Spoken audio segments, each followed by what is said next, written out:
Picture this. Deep in the cave systems of South Africa, buried under hundreds of feet of rock, in a chamber so narrow and so difficult to reach that even trained spelunkers have to squeeze through a crack. Barely 8 inches wide, scientists find bones. Hundreds of them, thousands actually. The remains of at least 15 individuals stacked in a space that has no obvious way in and no obvious way out. No predator drag marks. No flood deposits to explain how they got there. No signs of a catastrophic accident. Just bones, quietly waiting in the dark for nearly 300,000 years. Now, here is the question that will follow you through this entire video. What if the creatures who carried those bodies into that cave were not human?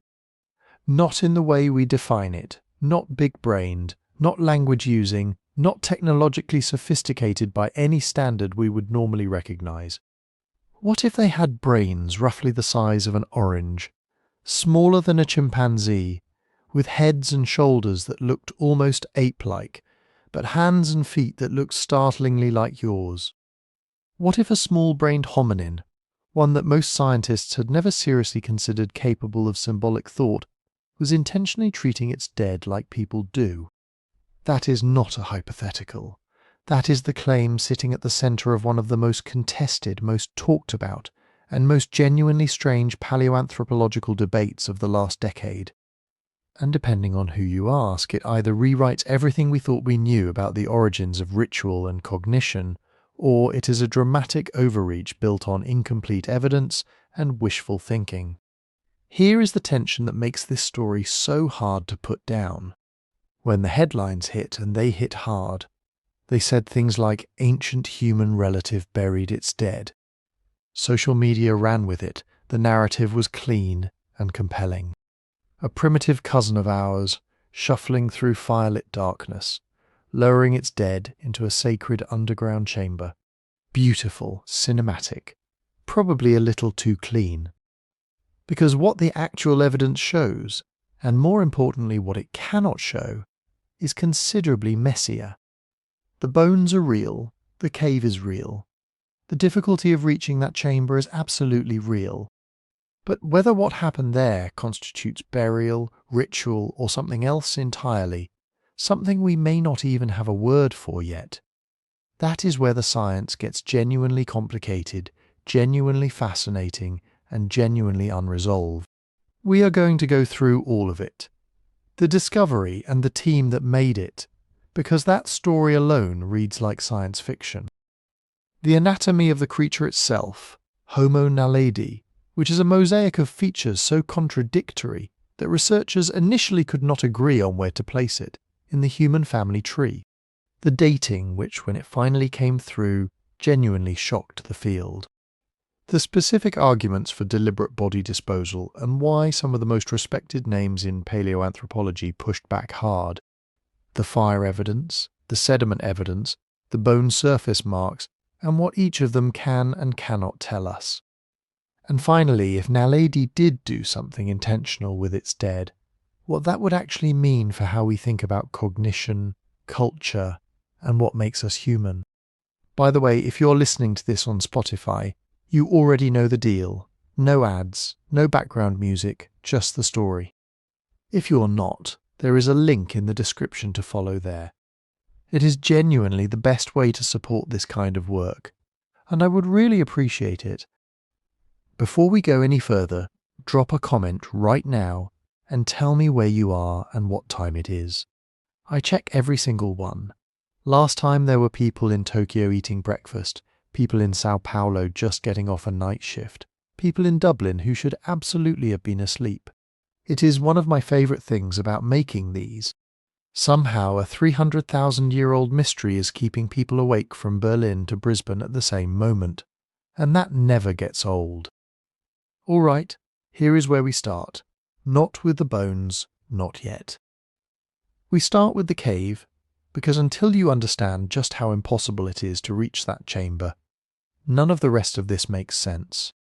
A deep, narrow, pitch-black labyrinth in the hills outside Johannesburg, where a couple of cavers following a lead that most people would have ignored stumbled onto something that nobody was prepared for. The year was 2013, and what they found was about to make headlines around the world: the cradle of humankind. That is what they call the region northwest of Johannesburg, a stretch of dolomitic limestone hills that has been producing hominin fossils for nearly a century. This is, please, Littlefoot, the town child. The bones come up here with a frequency that almost seems deliberate, like the ground itself has something to say. Rising Star Cave System sits right in the middle of it, about 50 kilometres from the city, inside a UNESCO World Heritage Site that most tourists visit for the surface museum and then leave without ever really understanding what is happening underneath their feet. The cave system is not small. It extends for roughly 3 kilometres of mapped passages, a maze of dolomite corridors, chambers and crawlways carved by water over millions of years. Cavers had been working Rising Star for decades. It was a known system, reasonably well explored, not considered especially mysterious. And then in 2013, two recreational cavers named Stephen Tucker and Rick Hunter decided to push a section of passage that most people had looked at, noted the difficulty, and turned back from. The section is called the Superman Crawl, which tells you everything you need to know about how you have to move through it. Flat on your stomach, arms extended, face inches from the rock, for roughly 30 metres. On the other side, a series of descents and climbs through increasingly tight passages until you reach what explorers call the Dragon's Back, a steep, narrow ridge of rock that you have to scramble over at a height that would make most people reconsider their life choices. And then at the bottom there is a vertical chute, roughly 12 metres down, with walls close enough on either side that your body fills most of the available space. At its narrowest, that chute is about 18 centimetres wide, roughly 7 or 8 inches, the width of a standard sheet of paper with a little room to spare. Tucker and Hunter made it through, and at the bottom, in a chamber that had almost certainly not been visited by any modern human before them, they found a floor scattered with bones, hominin bones, the kind you recognise even without training because they look unmistakably like us. They photographed what they could, got out, and contacted Lee Berger, a paleoanthropologist at the University of the Witwatersrand, who had already made a name for himself with a previous discovery in the same region, Australopithecus sediba, in 2008.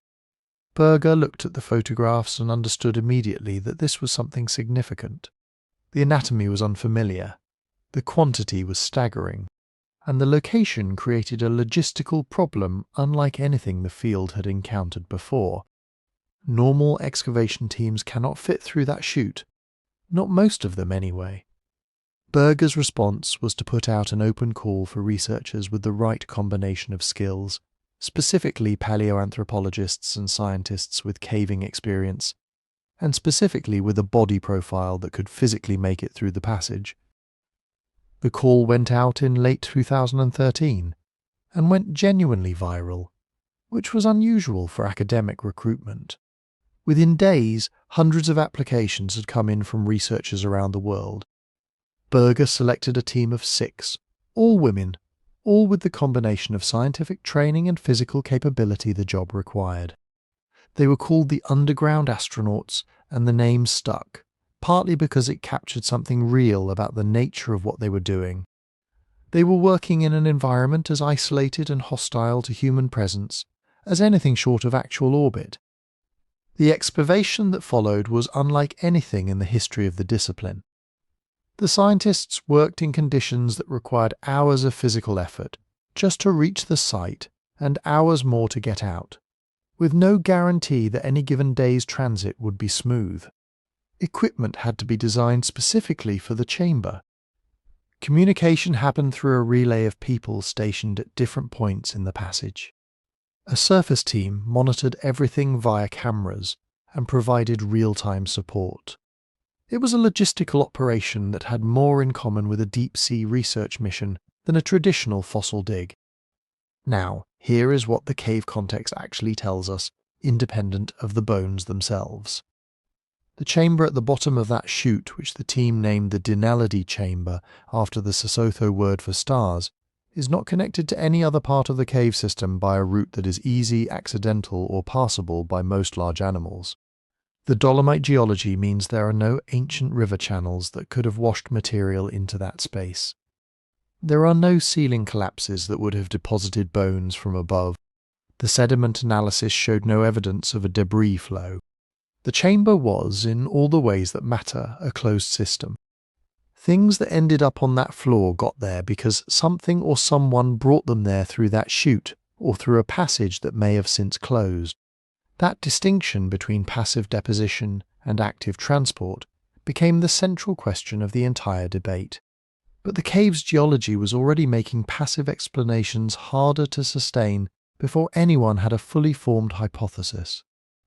What was immediately obvious when the team began processing the material, sorting, cataloguing, photographing the thousands of fragments that came up from the Naledi chamber, was that they were looking at many different individuals.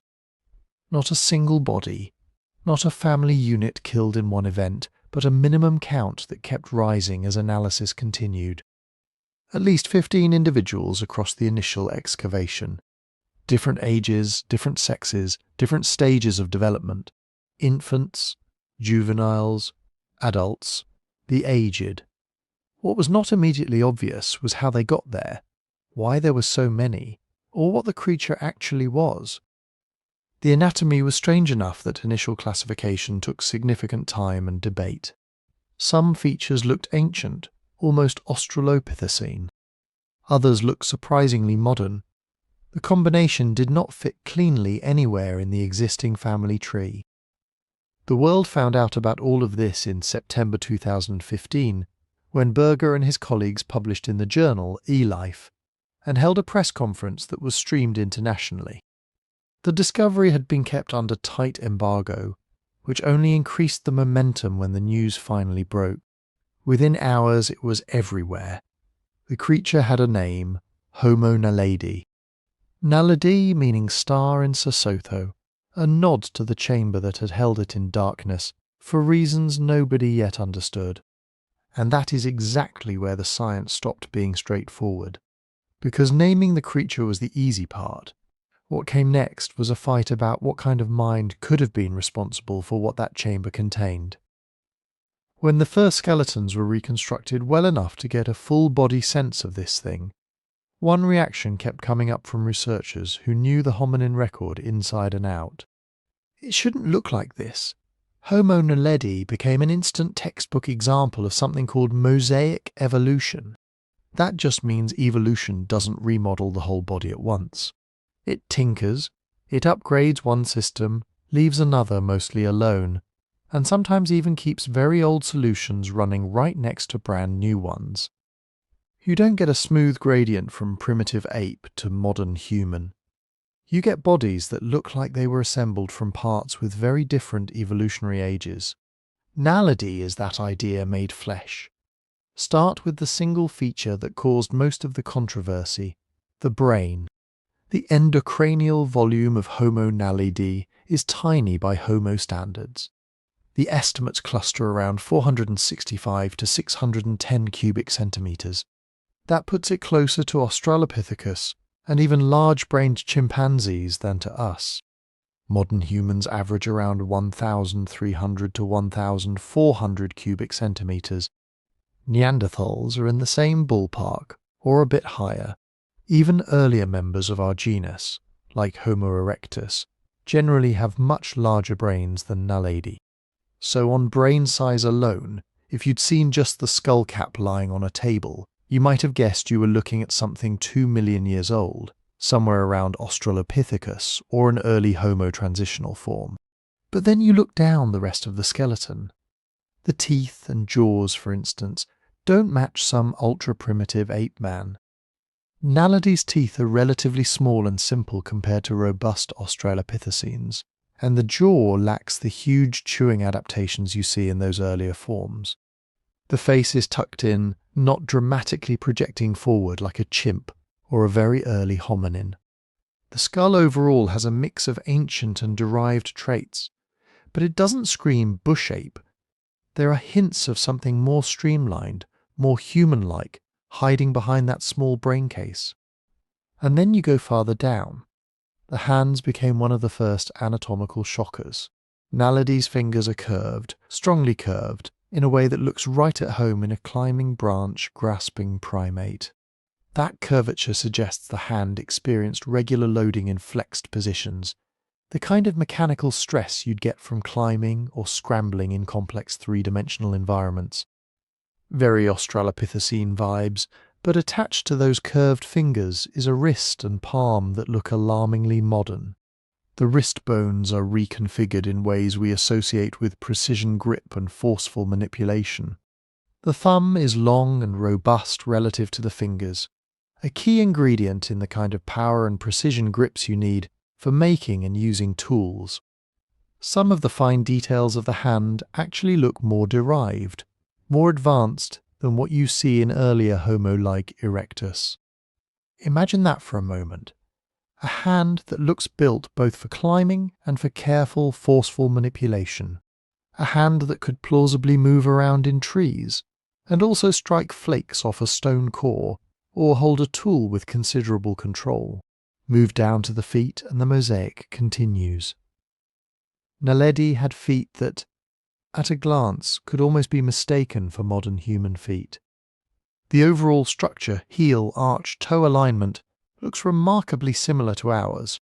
There's evidence for a well-formed longitudinal arch, which matters because that arch is what lets us walk and run efficiently over long distances without shredding our joints. The big toe is aligned with the others, not splayed out like in apes that rely heavily on grasping branches with their feet. In other words, this was a biped, not some half-committed walker that still spent most of its time knuckle walking or hanging from trees. The lower limb anatomy supports habitual upright walking and possibly endurance walking or running across the landscape in a way that's very familiar from later Homo. This is part of what made Naledi such a headache for people who try to slot it neatly into the timeline. Tiny brain that looks half a world away from us in cognitive capacity, attached to feet that look like they belong on a small, modern human. That shouldn't happen if you imagined evolution as a straight ladder where the brain gets big first and then everything else follows. But evolution doesn't care about our ladders. Then there are the hips and trunk. Naledi's pelvis does not look like a miniature Homo sapiens pelvis. In a lot of respects it looks more primitive, more like the wide, flared pelvis of Australopithecines. The iliac blades stick out to the sides rather than wrapping around in the tighter configuration you see in modern humans. The whole thing suggests a trunk that might have been shaped a bit differently, with musculature that could support both bipedal walking and some degree of climbing or scrambling. The rib cage seems to flare out more than ours does, again echoing earlier hominins. Combined with that small skull, Naledi ends up with a body plan that's strangely top and middle heavy in terms of primitive traits, sitting on a lower limb package that screams long-distance biped. The shoulders add another layer. Naledi's shoulder girdle is oriented more upwards than in modern humans, a posture that's more similar to apes and early hominins. That upward-oriented shoulder is useful for climbing, for hoisting your body weight up, for moving in vertical environments. The clavicles and scapulae fit a creature still very much at home pulling itself up and over, not just walking on flat savanna. So put this together. You have a small, ape-sized brain, a face and dentition that look more Homo than Australopithecus, hands with primitive curved fingers but modern-looking wrists and thumbs designed for manipulation, feet and ankles that are almost boringly human in their bipedal efficiency, hips, rib cage and shoulders that look like they belong on something older and more arboreal. That is mosaic evolution in real time. Different parts of the body marching to different evolutionary drums. And any time you see anatomy like this, the temptation is immediate. Read behaviour straight off the bones. Curved fingers? They must have been expert climbers. Precision grip thumbs and human-like wrists? They must have been skilled toolmakers. Human-like feet? They must have ranged widely, maybe hunted, maybe carried loads over distance. A small brain? Well, that seems to put a ceiling on how complex their social lives and culture could have been. These inferences aren't random. They're built on decades of comparative work across living primates and fossil hominins. We know that certain joint angles and bone shapes correlate with certain movement patterns. We know that certain hand configurations make certain grips mechanically possible or impossible. Anatomy absolutely constrains behavior. A chimp can't throw a javelin the way a human can, just as a human can't brachiate through trees like a gibbon. But there's a hard limit baked into that entire approach. Bones tell you what was physically possible and what was likely, not what actually happened in the full richness of daily life. A Naledi hand could make and use tools. That doesn't mean it did so in the ways we're imagining. A small brain volume suggests certain cognitive limits, but it doesn't hand us a precise IQ score or a detailed mental life, brain shape, organization, and wiring matter, and those are much harder to reconstruct than raw size. Most importantly for this story, skeletons cannot, by themselves, prove things like ritual, symbol use, or deliberate mortuary behavior. They can hint, they can make some scenarios more plausible than others. But if you want to claim that a small-brained hominin was doing something we have historically reserved for so-called modern minds, like intentionally disposing of its dead in a deep cave, you need evidence beyond the shape of the thumb or the angle of a shoulder blade. This is the tension that Homo Naledi dropped right into the centre of paleoanthropology. The body form seems to belong to a creature that's part climber, part long-distance walker, with hands that look well suited to complex manipulation, all wrapped around a brain that, by our old rules of thumb, shouldn't be plotting anything very elaborate. So the question becomes unavoidable. Does this mosaic body align with the kind of complex cultural behaviour some researchers are now proposing? Is it even coherent to imagine a hominin with a brain the size of an orange navigating deep cave systems, controlling fire, and perhaps repeatedly disposing of its dead in a hidden chamber? To get anywhere near an honest answer, you have to step away from the skeleton for a moment and look at what was actually found with those bones, how often, in what condition, and in what kind of geological context. That's where we go next. When the first detailed papers on Rising Star came out, one number jumped off the page and slapped a lot of people awake. 15. At least 15 different individuals, all from a single chamber system, in a single cave, from a single species. That alone would make Rising Star unusual.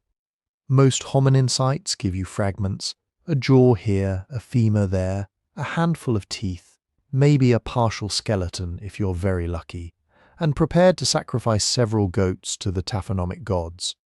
Here, instead, was an assemblage so dense and so dominated by one kind of hominin that it looked less like the random scatter of prehistory and more like some kind of bone archive.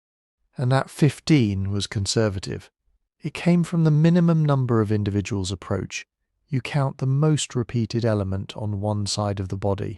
If you've got, say, 15 left femurs, you've got at least 15 individuals. Later work has pushed the likely number higher as more material has come out of adjoining passages and chambers. We're probably talking about dozens of Naledi individuals represented in the wider system. But it's not just the head count, it's the representation. In that first Naledi chamber sample alone, researchers catalogued more than 1,500 fossil pieces, and those were only the bits big enough and intact enough to study easily. There were many more tiny fragments sieved from the sediment. Taken together, they represented almost the entire skeleton, replicated over and over, skull fragments, jaws, teeth, vertebrae, ribs, shoulder blades, collarbones, long bones of the arms and legs, hand bones, foot bones, tiny bones from the inner ear. In paleoanthropology, this borders on absurd generosity. It's the difference between trying to reconstruct a book from 3 burnt pages versus finding 20 copies of the same book, all shredded, but all in the same room. You can cross-check. You can see patterns. You can be confident that you're not building a Frankenstein anatomy from unrelated individuals separated by thousands of years. And that's exactly what made the situation stranger the deeper people looked. Because when you have that much bone in one place, you can start to ask not just who is this, but what happened to them after they died. That's where taphonomy comes in. Taphonomy is the forensic science of what happens to remains between death and discovery. It looks at things like, are bones broken? If so, how? Fresh fractures from perimortem trauma look different from dry, ancient breaks caused by pressure or shifting sediment. Are there tooth marks from carnivores, rodent gnawing, root etching from plant activity? Are bones sorted by size or weight, as in water transport, where heavier elements drop out first? Are surfaces weathered by exposure to sun and air? Or do they look like they stayed in a relatively stable, protected environment? In Dinaldi, the broad picture that emerged was surprising. The bones are generally not heavily chewed. You don't see the classic signature of a carnivore den, puncture marks from big cats, spiral fractures caused by hyenas cracking long bones for marrow, ragged edges from repeated biting and dragging. There are no piles of mixed animal species like you'd expect if some predator was hauling kills in for years. Weathering is minimal too. The surfaces don't show the kind of bleaching, cracking and flaking you get when bones sit out on the landscape under the African sun. They look, for the most part, like remains that went from flesh-covered to buried or otherwise protected without a long open-air stopover. The fragmentation pattern is weird as well. Many bones are broken, but a lot of those breaks seem to be post-depositional, caused by the weight of overlying sediment, movement in the cave, or perhaps trampling by later visitors. You don't see the same systematic smashing you'd expect from hominins processing carcasses for food. And then there's the question of company.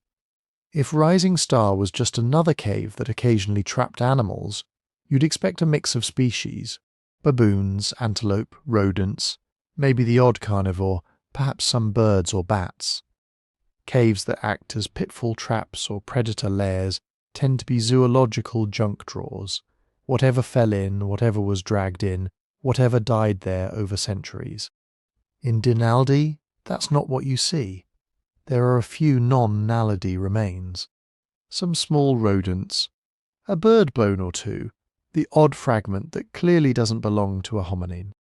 But they are background noise. Statistically, the assemblage is overwhelmingly Homo Naledi. That dominance is one of the big red flags that something unusual is going on. If this were a natural death trap where creatures just happen to fall in, you'd expect the opposite: many species, few hominins. If it were a carnivore den, you'd expect a wide menu of prey species and the predator itself. If it were a fluvial deposit, you'd expect sorting by size and weight, and a more diverse faunal list.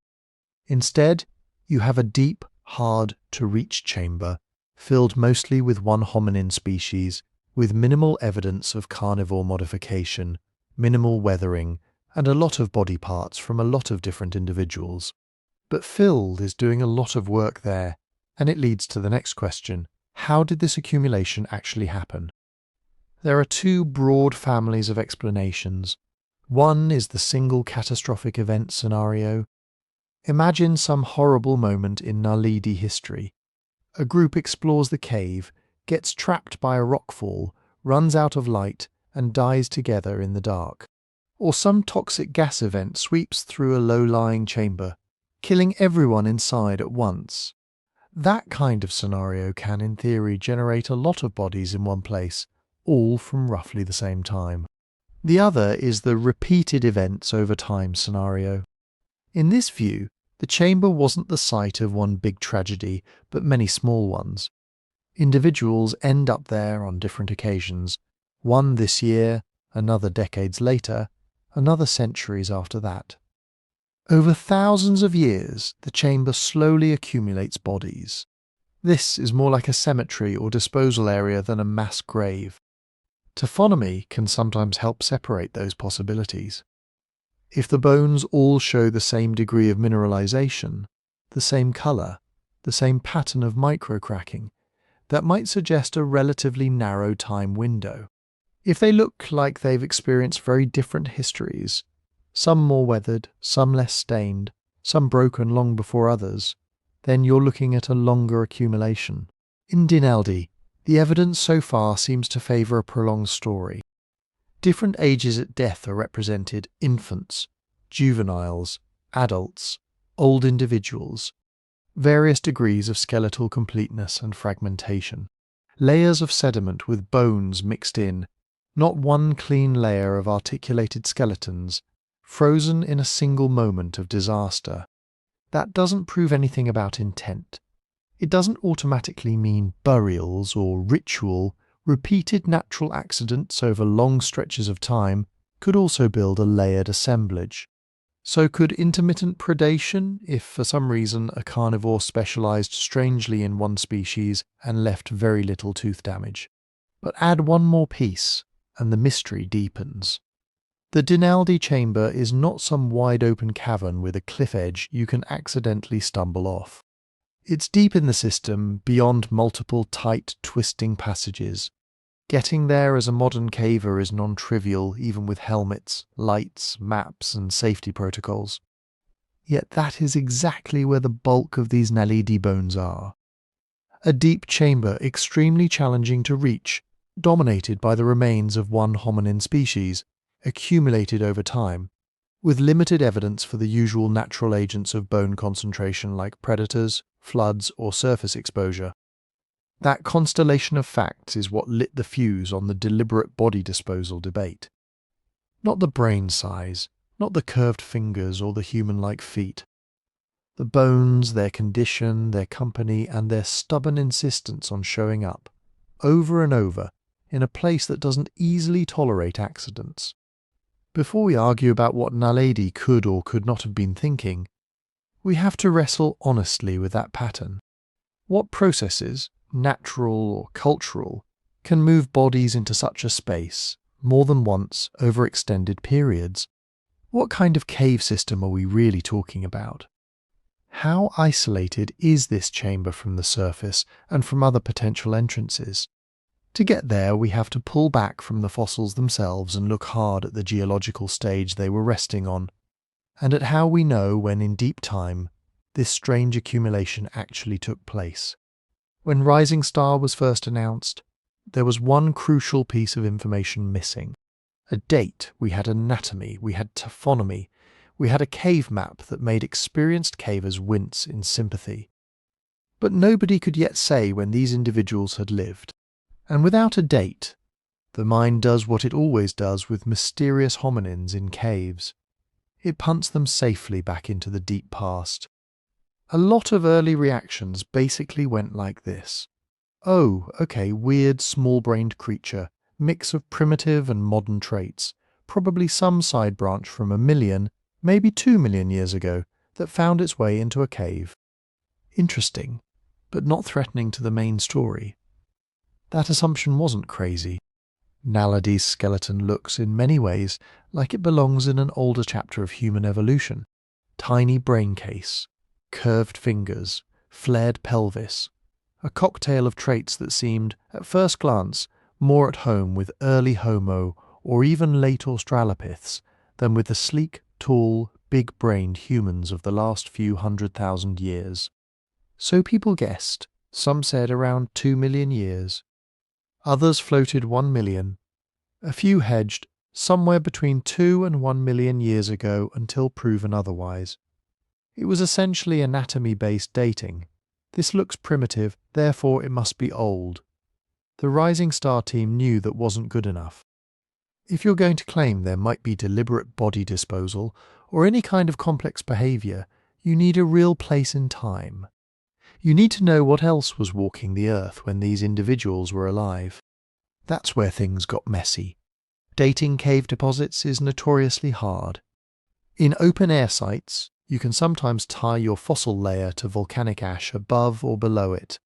Ash you can date with radiometric methods like argon, or potassium argon. No such luck in Naledi. No convenient ash. No clear stratigraphic sandwich with a datable top and bottom. Inside caves, geologists lean on other tools.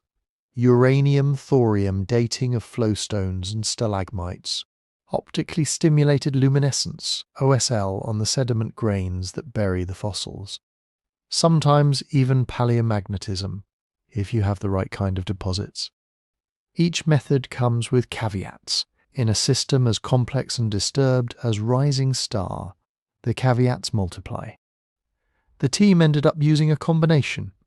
They dated flowstones, thin sheets of calcite that had formed over some of the fossil-bearing sediments, using uranium-thorium. Those give you minimum ages.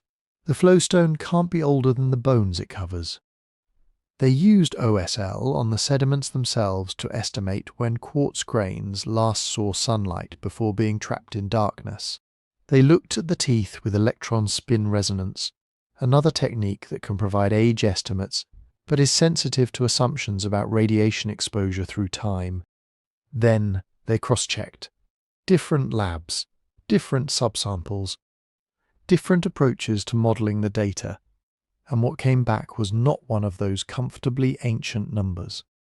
The best supported age range for the Denaldi Homo Naledi fossils was somewhere between about 335,000 and 241,000 years ago. Let that sink in. Not 2 million years, not 1 million, not even 500,000. We're talking about a species with a brain roughly a third the size of ours, living in southern Africa at a time when our own lineage was already well along the road toward anatomical modernity. A time when other parts of Africa were producing fossils with big brains, chins starting to emerge, faces and skull vaults that wouldn't look outrageously out of place in a modern crowd. This is what people mean when they talk about late survival for Homo naledi. If those dates are right, and we'll talk about the if in a moment, then Naledi wasn't some archaic ghost from a far back chapter. It was a contemporary, potentially living alongside early Homo sapiens, side by side with big-brained cousins, in a landscape that was far more crowded and diverse than the old March of Progress diagrams ever suggested. The implications are uncomfortable for a simple story of human evolution. We've gotten used to the idea that big brains, complex technology, and advanced behaviours arrive together, late, bundled neatly into our species. Before that, in the simplified picture, you have a muddle of earlier forms gradually increasing in brain size, tool sophistication, and social complexity. Naledi, dated to 1/4 to 1/3 of a million years ago, blows a hole in that neat gradient. Here is a creature with a brain the size of an orange, possibly navigating a treacherous cave system repeatedly, in total darkness, to access a hidden chamber filled with conspecific remains. Here is a creature that may have been using fire underground in a period when, elsewhere, our big-brained ancestors are starting to produce more standardized tools, perhaps symbolic objects, maybe even early art. If Naledi really belongs to this time slice, then brain size alone cannot be your shortcut for predicting behavior. The association between cranial capacity and things like planned body disposal, navigation in complex spaces, or sustained social traditions becomes a lot more complicated. It also changes how we think about the neighbourhood. 300,000 years ago in Africa, you potentially have emerging or early Homo sapiens with large brains and increasingly modern skeletons. Other archaic Homo forms that don't fit neatly into our species, possibly including lineages that contributed to our ancestry, but don't look exactly like us. And now, possibly, Homo naledi, smaller-brained, anatomically mosaic, but occupying some of the same broad geography. This is not a single clean line from primitive to modern, it's a bush with weird branches persisting late, overlapping, and, in some cases, potentially interacting. So why isn't everyone simply accepting the 335, 241,000 year range and moving on? because those methods and those cave deposits are contentious. OSL can be thrown off if sediment grains were partially exposed to light at odd times, or if the cave has been reworked by later water flow. Uranium-thorium dates can be tricky if the calcite flowstones have complex growth histories, or if uranium has moved in or out of the system after formation. Teeth sitting in a cave environment for hundreds of thousands of years can experience changing radiation fields as sediments shift, affecting electron spin resonance calculations. Add to that the physical reality. Rising star is a dynamic karst system. Passages open and close. Water finds new routes. Sediments slump. It's not a simple layered cake with each slice representing a clean consecutive time block. Materials can be moved, disturbed, or redeposited, which makes tying a specific fossil to a specific datable layer an exercise in caution. Some researchers have questioned whether all the applied dates truly bracket the fossils themselves, or whether some of the dated materials might represent later episodes of calcite growth or sediment movement. Others argue that the overlap of multiple methods on roughly the same window gives reasonable confidence, even if the exact numbers may be refined. The honest position right now is this: the weight of published evidence supports a mid-Pleistocene age on the order of a few 100,000 years for Homo Naledi in Naledi. But the details, and even the possibility of somewhat older or younger components, are still being debated, and future work could shift the window. What cannot be easily put back in the box is the basic realization that Naledi is not some Pliocene relic from 2.5 million years ago. It is, by all serious accounts so far, an unexpectedly recent player. And that's where the behavioral expectations slam into the wall. If Naledi were 1.5 or 2 million years old, you could look at a deep, awkward chamber full of bones and lean heavily toward exotic natural processes. Complex, repeated entry in darkness. Maybe less likely. Symbolic or ritual behavior?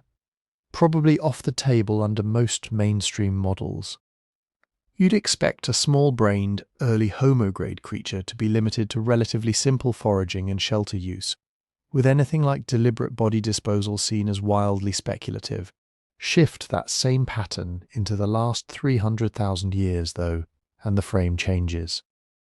Now you're in a world where hominins are clearly capable of long-distance planning, elaborate social networks, sophisticated technology, and at least some symbolic behavior.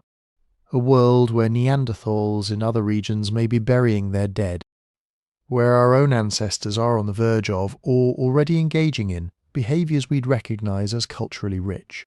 In that context, a small-brained hominin repeatedly accessing a remote cave chamber, potentially with fire, and leaving bodies there over time is not just an oddity.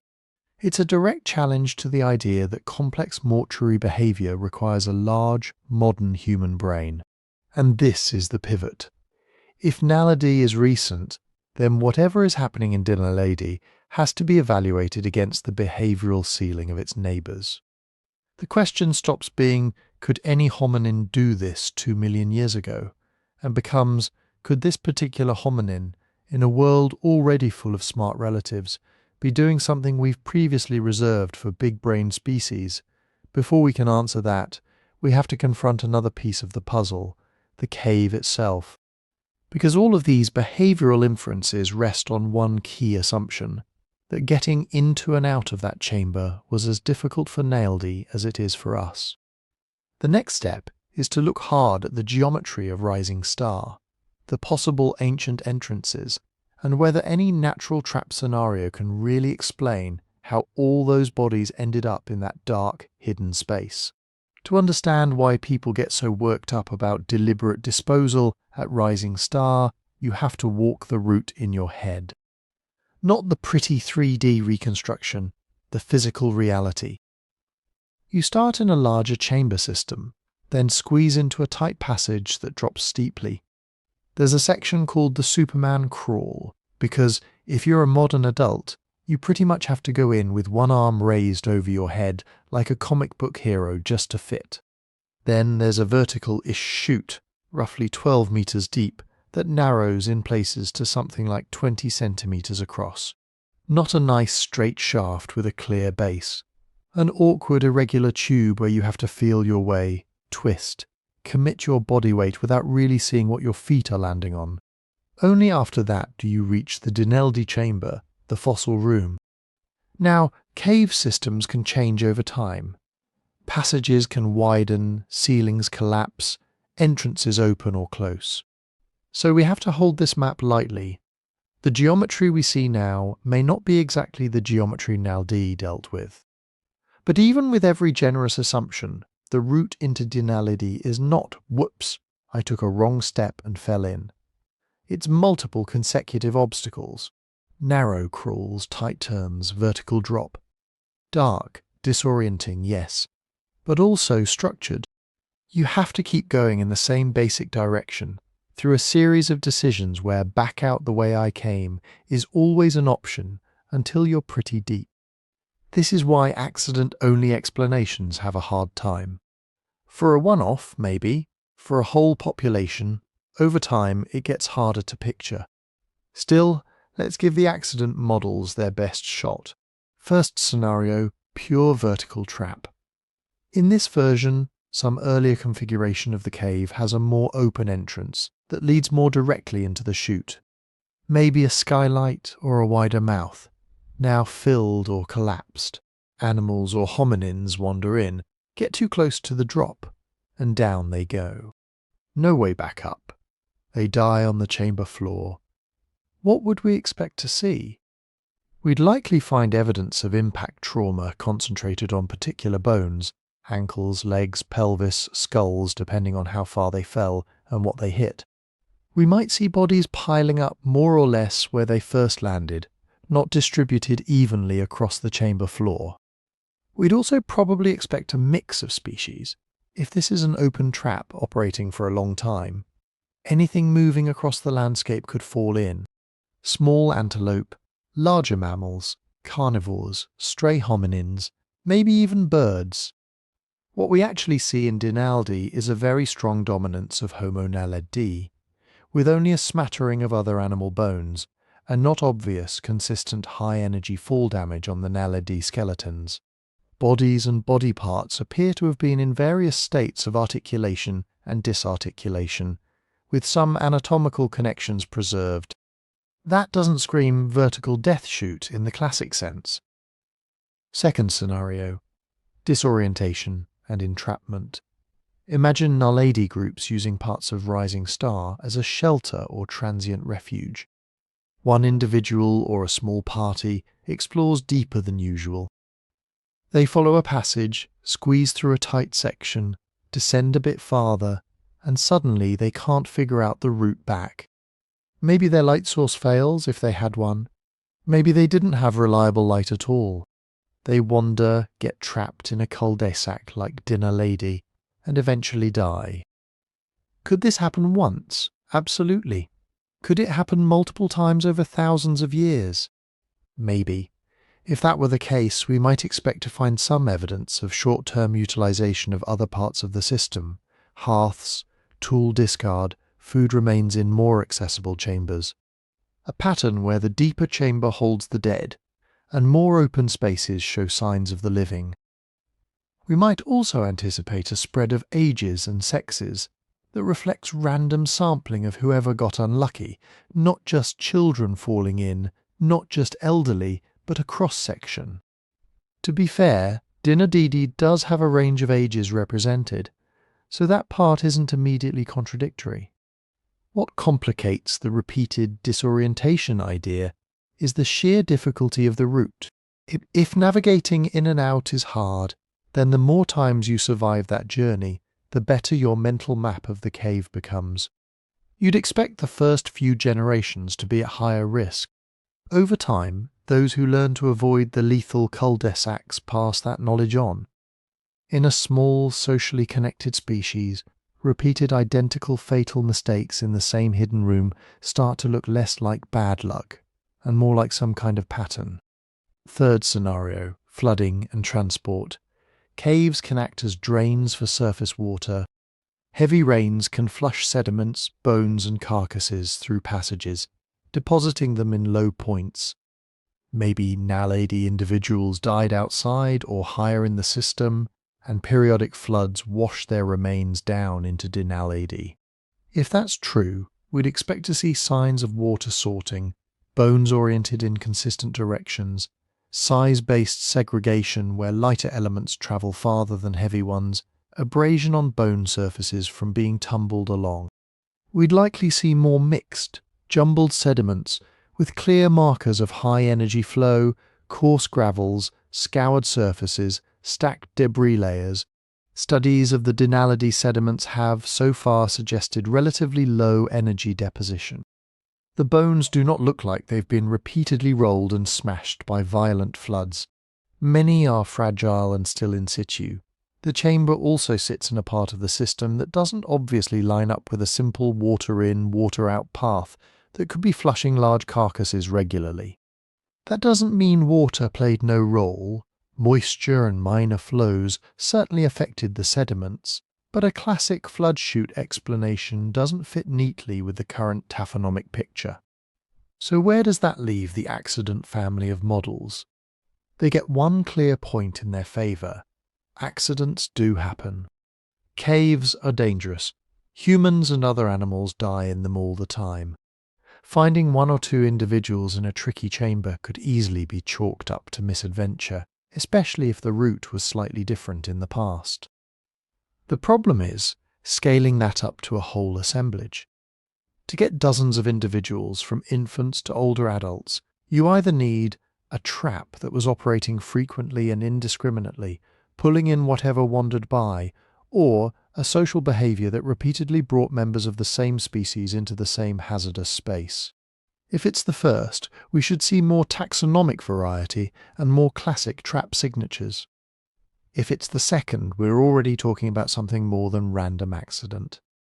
We're talking about groups making a habit, whether intentional or not, of bringing their own kind into a perilous, hidden chamber. That's where the two broad camps draw their lines.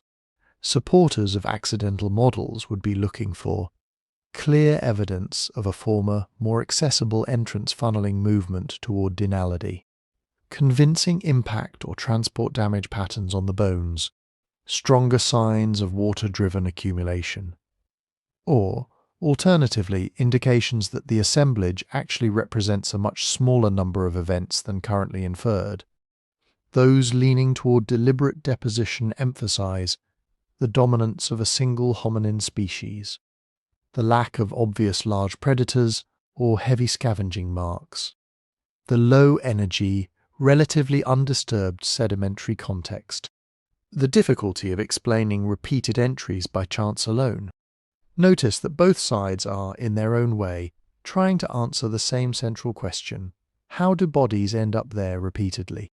Every new piece of evidence, microscopic sediment analysis, refitting bone fragments, mapping of microstratigraphy, gets weighed against that question. Does it favour a world where Naledi individuals just kept blundering into a death chamber they didn't understand? Or a world where, for reasons we're still groping for, that chamber became a destination? Before we jump to the burial word, though, we have to work through one more layer of ordinary explanations. Accidents are one class, predators and scavengers are another. And the story changes again if someone or something else was moving bodies around. If you find a cave full of bones and you're not allowed to blame gravity or floods alone, the next suspects are obvious. Something dragged them in. That's not a wild idea. Plenty of carnivores use caves as dens, larders, or just quiet places to eat without being harassed. Hyenas, big cats, wolves, bears, each leaves a pretty recognizable calling card on the bones they chew. So what do those signatures look like? In a classic carnivore den, you usually see a few things at once. First, heavy modification of bones. Long bones with their ends chewed off to get at the marrow. Spiral fractures from fresh bone being cracked open. Pitting, scoring and shallow grooves where teeth scraped along the surface. distinctive gnaw marks on the edges of vertebrae, ribs and pelvises. Second, concentration and selectivity. Predators don't necessarily haul whole bodies. They bring in the parts they care about. Limbs packed with meat, heads, sometimes just choice sections. You get odd anatomical ratios, lots of limb shafts, few fragile ribs, lots of juvenile animals if the predator targets young prey. Sometimes a mix of species that reflects whatever was on the menu. Third, chewing styles. Hyenas crush and pulverize, turning big bones into fragments and tooth-scored chips. Cats tend to leave more intact elements, but heavily mark the ends. Each carnivore has a sort of taphonomic accent, and with enough material you can usually tell who's been dining. Now lay that template over Naledi. Researchers have looked carefully for gnawing and tooth marks on the Homo Naledi bones. There are some marks, but not the dense, everywhere you look pattern you'd expect from a long-term carnivore den. You don't see extensive destruction of joint surfaces or systematic cracking of long bones. Many fragile elements, tiny hand bones, foot bones, vertebrae, are still there in substantial numbers. That doesn't mean no carnivore ever touched a body. A scavenger might have gotten into an exposed corpse higher up in the system, or a small carnivore might occasionally have made its way into the chamber. But the overall picture does not scream, this is where hyenas dragged their kills for generations. What about drag patterns? If a big predator hauls a carcass, bones can abrade along the way. You get polish, localized scratching, or distinctive orientation of elements along a path. In open environments, you sometimes even see raking or furrow marks in sediment where a heavy body was pulled. Inside, rising star with rock walls and narrow constrictions. Transporting a body would be even more brutal on the remains. You'd expect major disarticulation, scuffing and fragment trails along the access routes. Yet the bones concentrated in Naledi are, again, not systematically abraded like that, and the chamber doesn't read as an obvious endpoint of repeated dragging events. More importantly, where are the predators themselves? Carnivore dens usually contain at least some remains of the species doing the eating: teeth, bones, coprolites, the occasional individual that died at home. In Naledi, non-Naledi fauna are rare and scattered. There's no dominant predator species showing up over and over again. The assemblage is overwhelmingly Homo Naledi.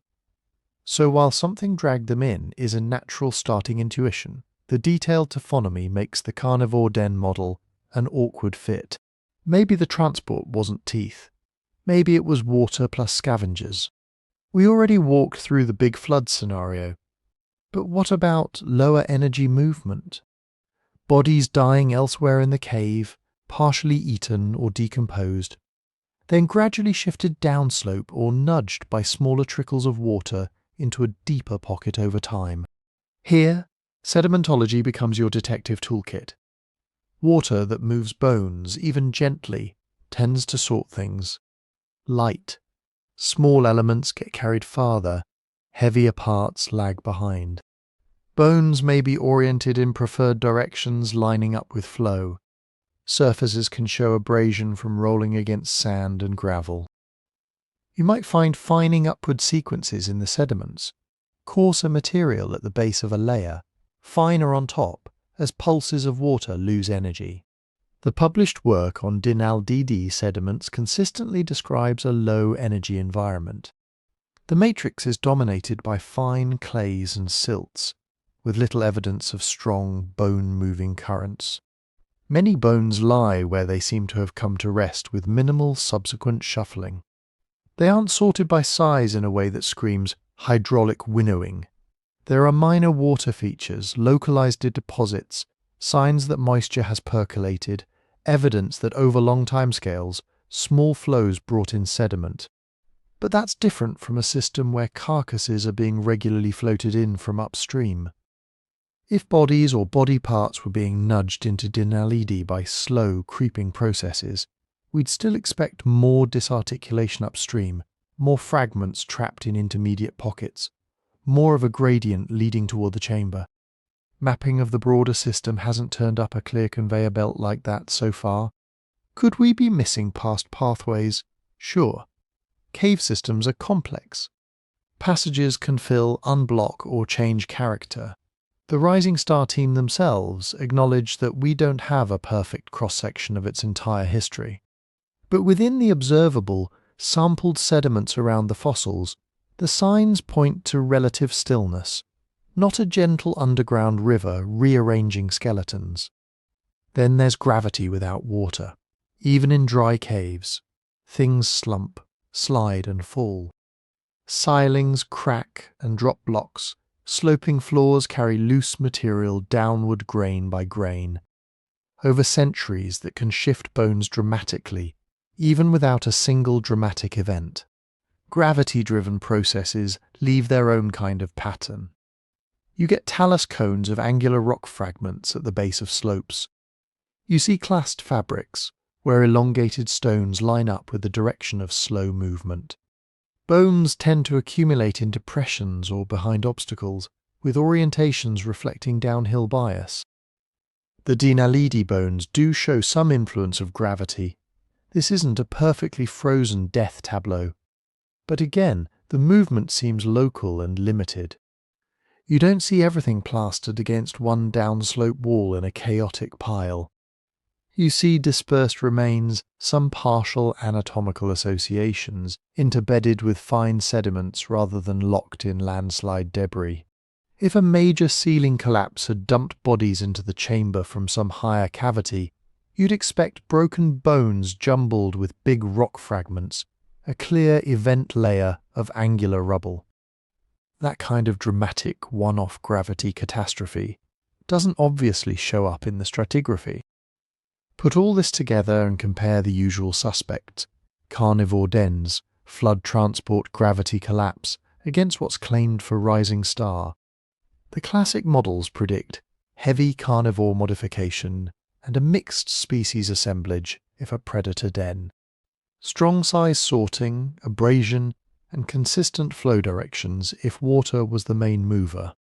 Clear downhill concentration with rubble and chaotic fractures if mass slumping or collapse did the job.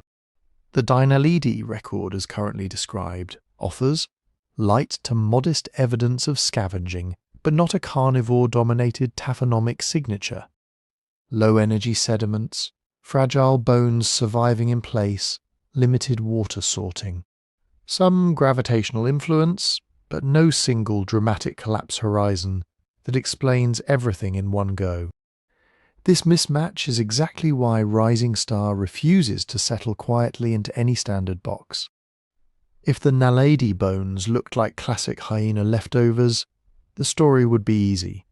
If they looked like flood trash, easy. If they were crushed under a single rockfall, easy. Instead, we're stuck with a stubborn combination, a deep, hard-to-reach chamber, an assemblage overwhelmingly composed of one hominin species, and bones and sediments that don't bear the hallmarks of being dragged in by something else, or violently transported by water, or dumped wholesale by gravity. That doesn't prove deliberate human action, but it does make the alternatives work harder than usual. Which is why, whether you like the idea or not, the conversation keeps circling back to a possibility that makes many paleoanthropologists uncomfortable. If the predators, the floods and the rockfalls can't easily take the blame, maybe the only remaining agents capable of repeatedly moving Homo Naledi bodies into that chamber were other Homo Naledi. And that's where the deliberate body disposal hypothesis steps onto the stage. So what are we actually talking about when people say Homo Naledi might have been disposing of their dead? This is where a lot of confusion starts, because our brains instantly jump from putting bodies somewhere on purpose to somber funerals, flowers and whispered prayers. Those are not the same thing. Think of it as a spectrum. On one end you have simple avoidance behaviour, getting a rotting body away from where everyone eats and sleeps. No beliefs about an afterlife required, just hygiene, smell, and maybe an instinctive discomfort with corpses. A group drags or carries a dead individual a short distance, drops them in a crack, a ditch, or a side cave, and leaves. No digging, no careful positioning, no offerings. That's intentional disposal, but it's purely practical. Move a bit further along the spectrum and you get deliberate placement with some consistency. Bodies are put in particular locations, maybe in particular positions. The group seems to treat death in patterned ways, even if it's still mostly about managing the living rather than comforting the dead. Keep going and you reach funerary ritual. Now you're adding symbolic behavior. Maybe bodies are oriented in specific directions. Maybe grave goods appear. Stones, tools, bits of pigment, animal parts. Maybe there's evidence the body was manipulated after death in a culturally specific way. On the far end sits formal burial, as archaeologists usually mean it, a prepared space, often a dug pit or modified feature. Clear evidence that sediment was intentionally moved and then replaced. A body placed in a defined arrangement, sometimes multiple objects added that don't make sense as random debris. It's not just a way with a corpse, it's this individual is being laid to rest in a way that means something to us. When Berger and his colleagues talk about Homo Naledi and deliberate body disposal, they are, at least in their more careful scientific writing, staking out a claim at the lower to middle end of that spectrum. The minimum version of their hypothesis is surprisingly modest. Multiple Homo Naledi bodies ended up in the Dinaledi chamber. They did so repeatedly over time, and they got there because other Homo Naledi put them there on purpose.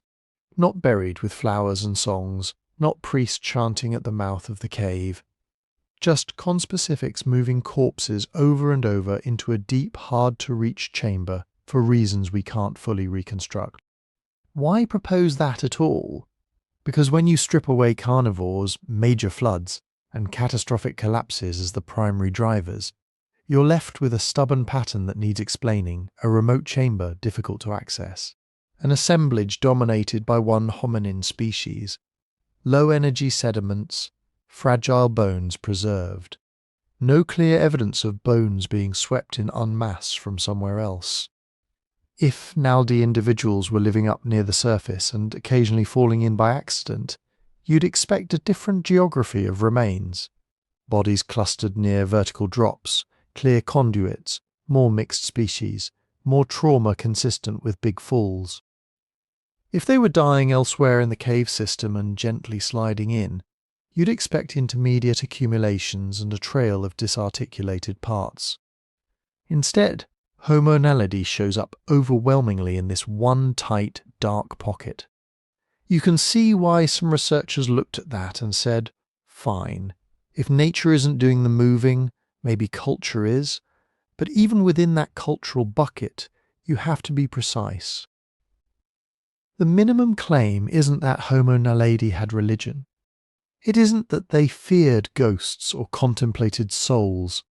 It's that at least some group members took the trouble to move the dead beyond the immediate living space and into a specific context, repeatedly enough that the pattern shows up in the fossil record.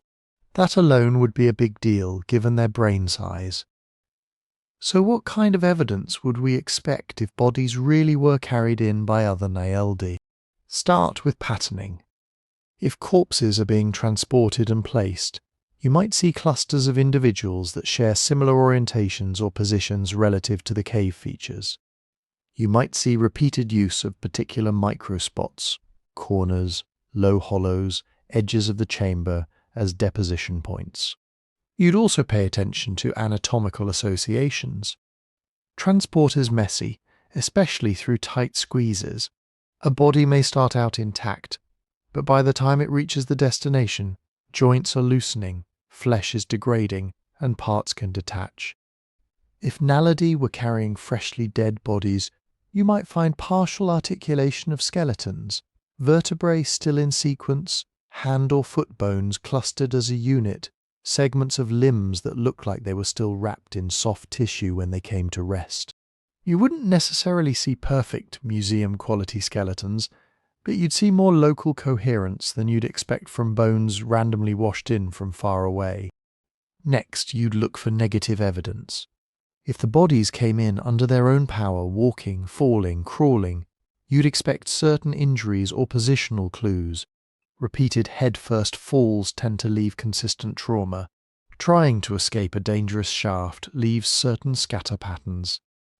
The absence of those consistent accidental death signatures doesn't prove transport, but it nudges you toward it when combined with everything else. Then there's the cave access itself. The current route to the Naledi chamber is tight and awkward even for a modern caver with a helmet. Moving a limp adult body through it repeatedly would be physically demanding and logistically complex. If that's what happened, you'd anticipate some degree of damage to bones along contact areas. A strong reason to think that route was used often enough for such behaviour to be known and shared culturally. Possibly use of light sources, if the chamber was pitch dark at the time. Researchers have indeed reported limited abrasion, local damage and potential soot or burning evidence elsewhere in the system, which feeds into later debates about fire and navigation. But it's crucial not to jump from "it would have been hard" to "therefore they absolutely must have done it and had rituals around it." The deliberate disposal hypothesis is, in its narrowest form, a kind of bookkeeping move. Once you subtract the familiar non-human agents of transport, you're left with the hominins themselves as the last plausible movers. Bodies didn't teleport. Someone or something moved them. If natural processes in this specific cave geometry don't seem to fit well, then social behaviour becomes the default explanatory bucket. That's what makes the idea compelling to some and deeply uncomfortable to others. Because baked into that move is an unsettling implication. Homo Naledi, with a brain smaller than many modern apes, might have crossed a behavioural threshold we like to think is tied to big brains, systematic treatment of the dead. This is exactly where precision in language matters. When a scientific paper says deliberate body disposal, it is, at least in principle, making a constrained claim, intentional transport and deposition of corpses by members of the same species. When a headline says small-brained human buried their dead, it's usually smuggling in extra baggage, ritual meaning grief, maybe religion. All the symbolic scaffolding we associate with human funerals. Those are not automatically included in the data. Could Homo Naledi have had some kind of proto-ritual behaviour? Maybe the deliberate disposal hypothesis doesn't rule that out, but it also doesn't require it. You could move bodies for purely practical reasons, to reduce smell and scavenger attraction, to avoid disease risk, to keep predators from learning where your group sleeps, or simply because corpses make living spaces feel dangerous or polluted, in a way even non-verbal animals might respond to. Chimpanzees sometimes carry dead infants for days. Elephants interact with bones and carcasses of their own kind. You don't need articulated theology to get non-random behaviour around death. So when we talk about Homo Naledi and the Naledi chamber, the key is to separate three layers. What the physical evidence directly supports. What is a plausible behavioural inference from that evidence? And what is narrative garnish added? Because humans like stories about the first funeral right now. The narrow, deliberate disposal hypothesis sits in that middle category. The chamber doesn't look like a hyena's pantry, a flood's trash pile, or a rockfall's accident scene. That makes repeated intentional deposition by Naledi themselves a plausible way to tie the loose ends together. But plausible is not the same as proven. The bones don't come with inscriptions saying, "We did this on purpose." The sediments don't spell out "no floods here." The claim stands or falls on patterns, probabilities, and how well alternative models can or can't account for the same data. And that's where the argument inside paleoanthropology really lives, not over whether it's logically possible for Naledi to move bodies, but over whether the current evidence is strong enough to elevate that possibility into something approaching confidence. To get there, we need to be clear about what burial means in this context, and what level of behaviour the Naledi record might actually reflect. Because if we're not careful, a modest proposal about body disposal can quietly mutate into a sweeping claim about religion, symbolism, and the birth of human-style mourning. So before we decide whether Homo Naledi buried their dead, we have to ask a more basic question. What, in paleoanthropology, even counts as a burial? If you ask an archaeologist, is this a burial? You're not asking for vibes. You're asking for a checklist. Over the last century, working with Neanderthal sites, early Homo sapiens sites, and later prehistoric graves, researchers have built up a kind of informal standard for what counts as a real burial versus a body that just ended up somewhere. At the core of that standard are a few big criteria. First, the pit.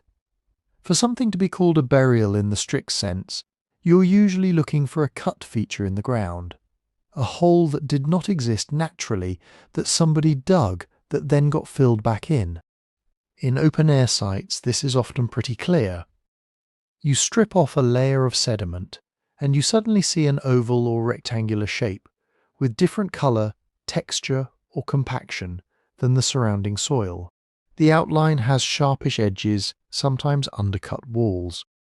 Inside that outline, the sediment is a bit looser, or contains backfill material like chunks of a surface layer that were thrown in on top of the body. Archaeologists spend a lot of time staring at subtle changes in dirt for exactly this reason. A burial pit is fundamentally a negative space that someone created and then erased.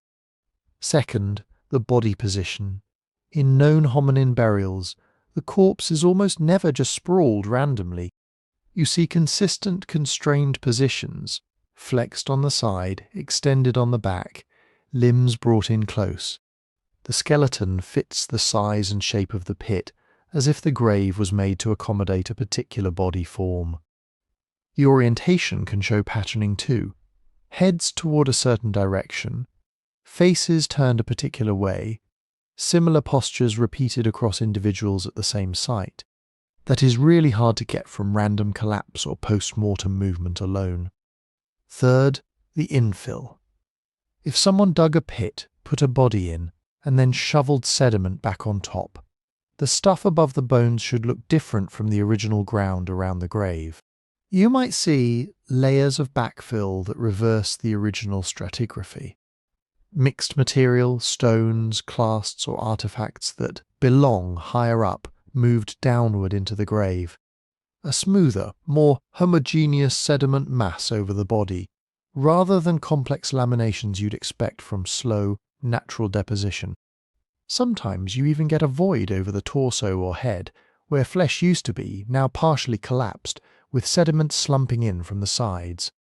That slumping can itself create diagnostic patterns.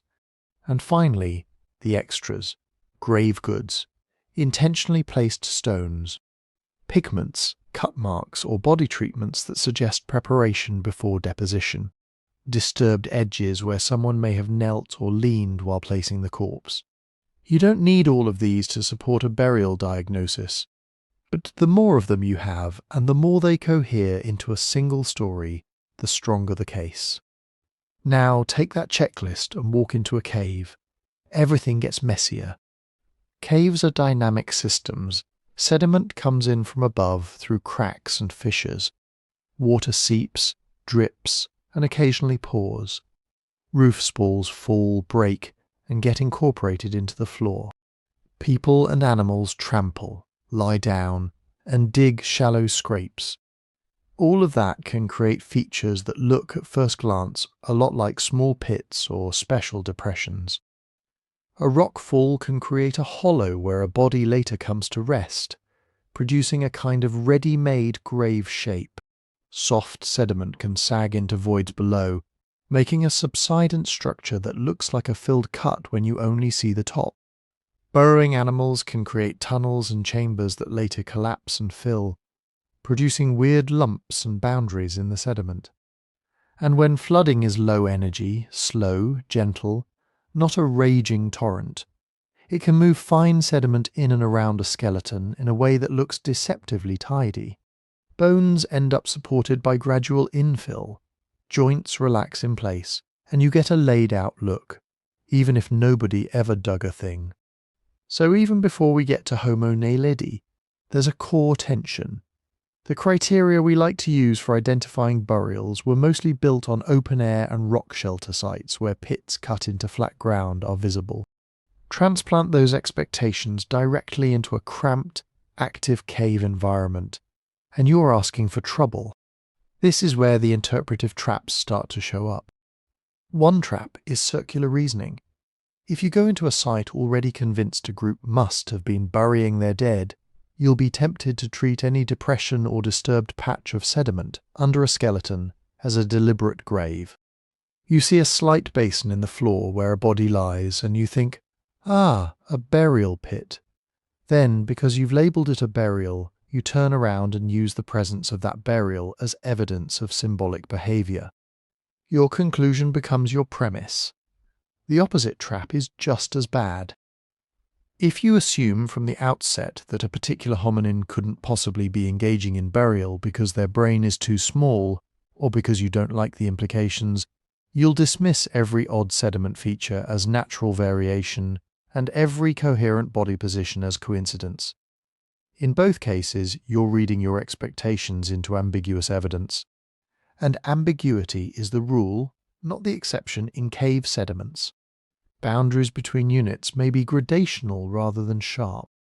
Colours can change due to moisture or mineral deposition, not human action.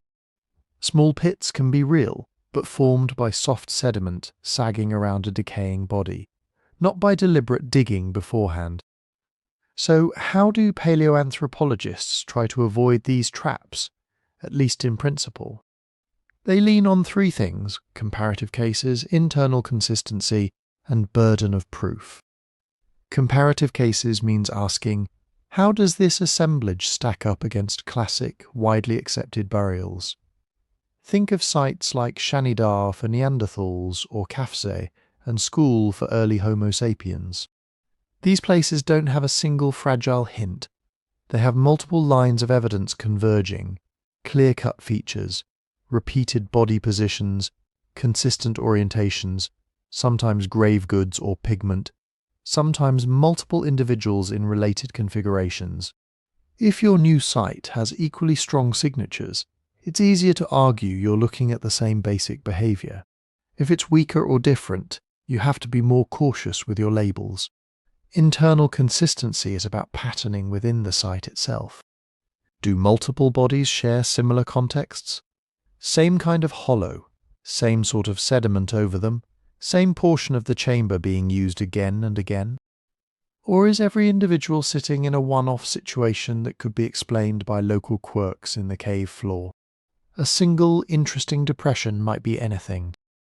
10 bodies placed in nearly identical micro-settings is a different story. Burden of proof is the big philosophical piece. In science, extraordinary claims are not just cool headlines. They are statements that contradict a lot of existing expectations, and so they demand unusually strong evidence. Claiming that a Middle Stone Age Homo sapiens group dug shallow graves at a campsite. That's important, but it doesn't clash much with what we already know from slightly later periods.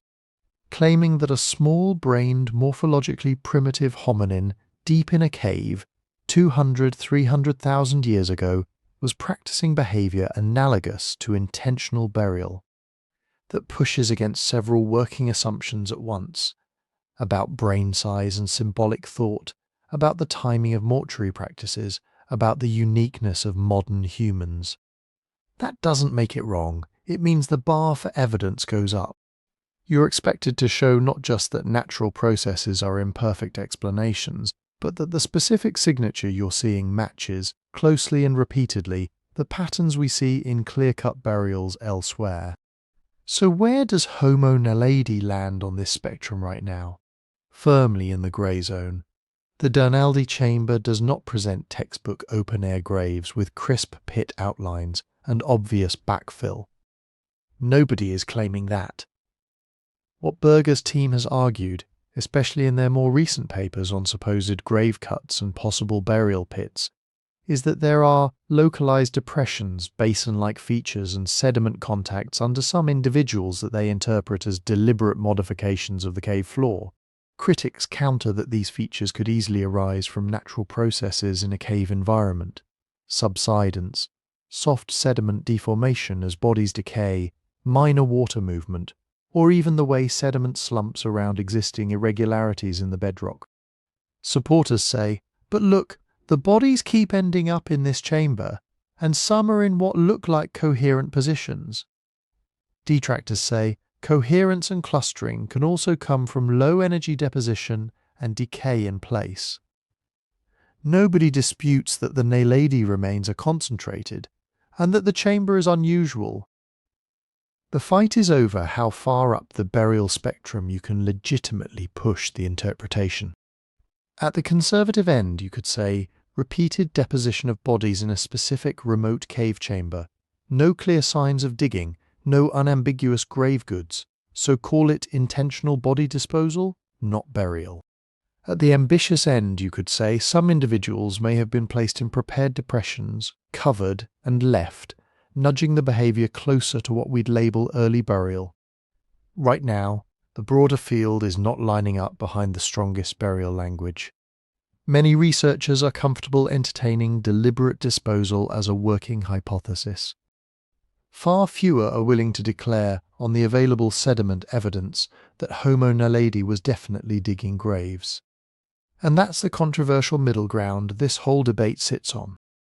The cave context makes natural processes look more burial-like than they really are.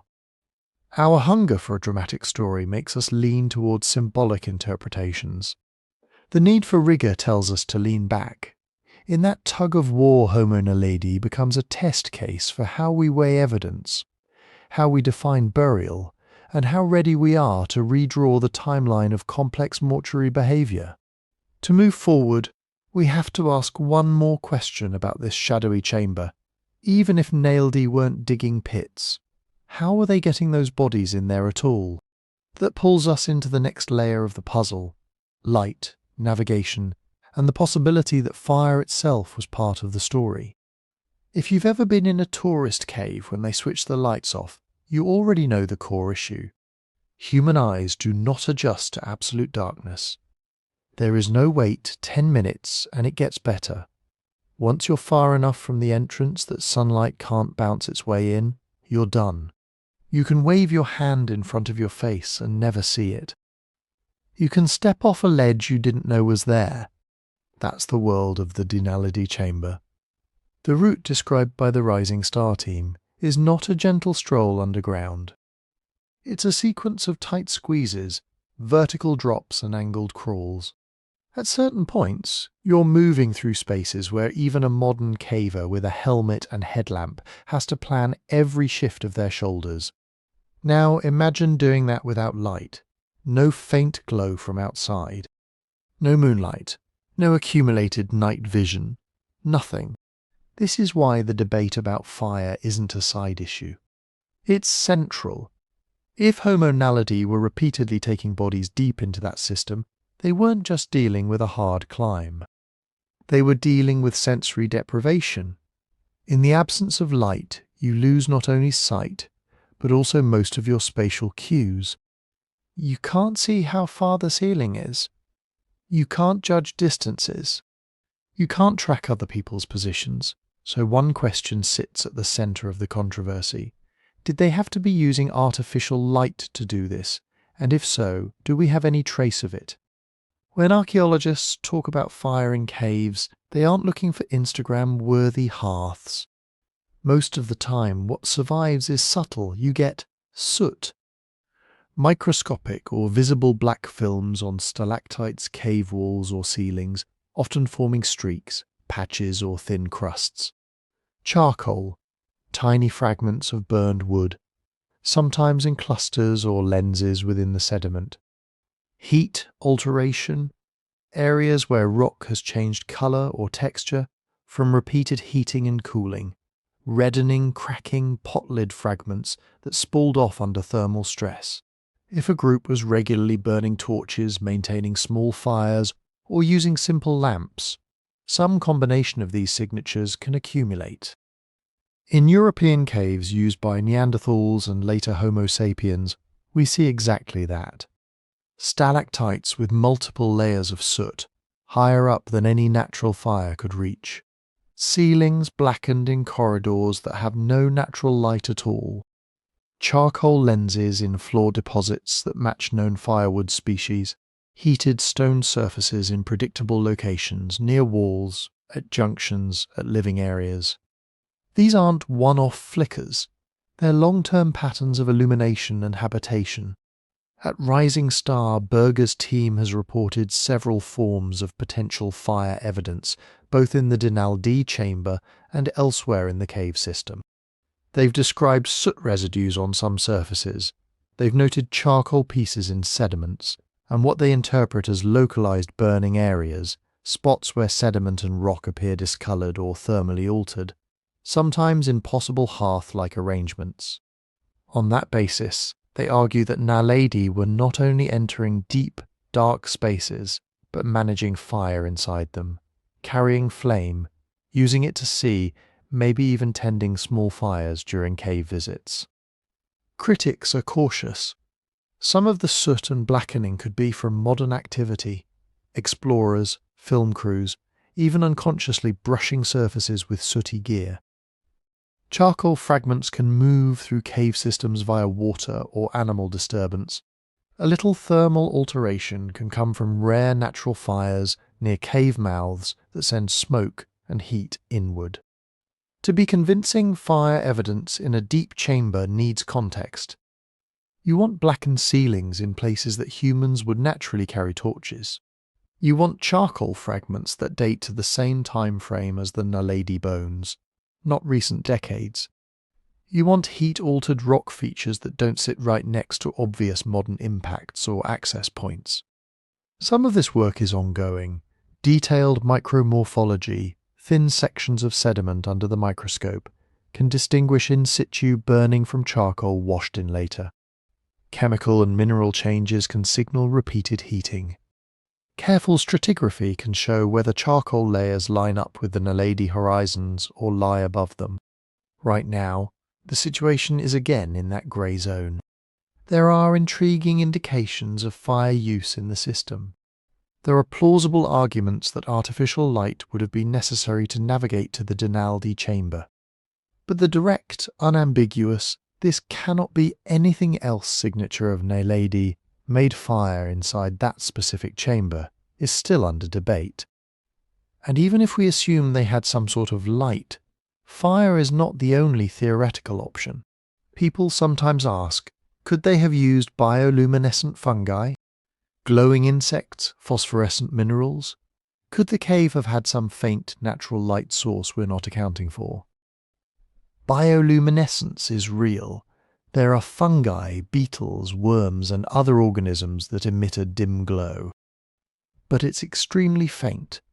Enough to notice if your eyes are adapted and you're otherwise still, not enough to safely navigate a twisting, vertical, hazard-filled passage. And there's no evidence that such organisms were present in useful densities inside Rising Star at the relevant time. Phosphorescent or reflective minerals can catch and scatter existing light, but they can't create it. Once you're past the zone where sunlight penetrates, shiny rocks don't help. Could they have mapped the route purely by touch? In principle, a person who memorized every twist, ledge and crack could move through in total darkness, hand over hand, foot by foot. Cavers have experimented with this, doing known routes blindfolded. It's doable on short segments. Over longer, complex routes, error rates skyrocket. One misstep becomes a broken limb or a fall. Now apply that to repeated visits with a corpse. If Naledi were making their way into the chamber guided only by touch, they would have needed extremely detailed kinesthetic memory, practiced over many trips.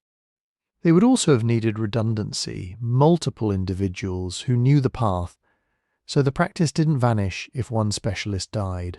That's not impossible. It's just an extreme demand to place on a small-brained hominin, if you're also arguing they had no artificial light at all. And we hit another archaeological problem. Alternative light sources are hard to see in the record unless they involve combustion. A resinous torch or a bundle of burning grass, leaves, soot and charcoal. A fat lamp made from bone and plant wick leaves residues. But if you imagine, say, glowing beetles in a woven container, or eyes adapted to marginally lower light near the entrance, none of that fossilizes nicely, which means our ability to test creative lighting solutions is limited. Fire is visible in the sediments, most other options are nearly invisible. So we end up somewhat biased towards scenarios that involve combustion, simply because that's what leaves a trail we can follow. Let's say, for the sake of argument, that Naledi did use fire or some kind of light to reach the chamber. What does that tell us? For one, it implies root knowledge. Somebody had to learn, and then remember, a complex three-dimensional path from the surface to a hidden interior chamber and back. Not just once, but often enough for the behaviour to become a tradition, because the Din al-Didi chamber isn't a one-skeleton fluke. It has remains from multiple individuals, probably deposited over time. That means you don't just have a path, you have a mental map. You know that after the narrow squeeze comes the drop. After the drop, the angled crawl. After the crawl, the short stand-up section. You know where it's safe to step and where it isn't. You may even have named segments, landmarks, in whatever proto-language Naledi used. Second, it implies planning. You don't accidentally end up in that chamber with a dead body multiple times. You decide at the surface or near the entrance, we are taking this individual there. You gather whoever is going to help. If fire is involved, you gather fuel, dry wood, resin, maybe plant material that burns steadily enough for the trip. You schedule the task. Maybe you wait for a particular season when the cave is drier. Maybe you coordinate with others to watch children or guard the camp while the disposal party is gone. Third, it implies social coordination. Nobody is single-handedly dragging a limp adult carcass through vertical squeezes in the dark, even with a torch. This is group work. Someone leads, someone follows, someone manages the body at each obstacle. The group has to move in sync, communicate, pause, and restart in unison. If the visits happened across generations, knowledge had to be transmitted. You don't learn this route by instinct. Older individuals who knew the passages would have to show younger ones, step by step, how to navigate. That is teaching behaviour, demonstrations, corrections, guidance in a high-risk context. Here again, the evidence is suggestive rather than definitive. We don't have a fossilised Naledi flash mob caught in the act, torch in hand. We have an assemblage of bones in a deep, dark chamber, a challenging route. Some contested traces of burning, and a set of reasonable inferences about what it would take to put those pieces together. On one side, you can say, the practical demands are so intense that some combination of artificial light, route memory, planning and cooperation is the most plausible explanation. Fire use becomes the simplest way to satisfy the constraints. On the other side, you can argue the fire traces are ambiguous. The cave morphology may have shifted over time, and we should be wary of projecting modern caving assumptions onto a system that might once have been slightly different. Both positions keep circling the same tension. The deeper you push the Naledi story into the realm of deliberate, repeated lit-by-fire visits, the more you are implicitly crediting them with cognitive and social capacities that start to sound uncomfortably modern. The more you retreat to, maybe it wasn't that dark, maybe they didn't go in as often, maybe light wasn't needed, the more strain you put on the basic physics of caves and the logistics of body movement. So, just like with burial, the safest thing to say right now is this. Homo Naledi was using that chamber in a way that almost certainly required some form of navigation skill and route knowledge, very likely involved group coordination, and quite plausibly depended on artificial light, probably fire.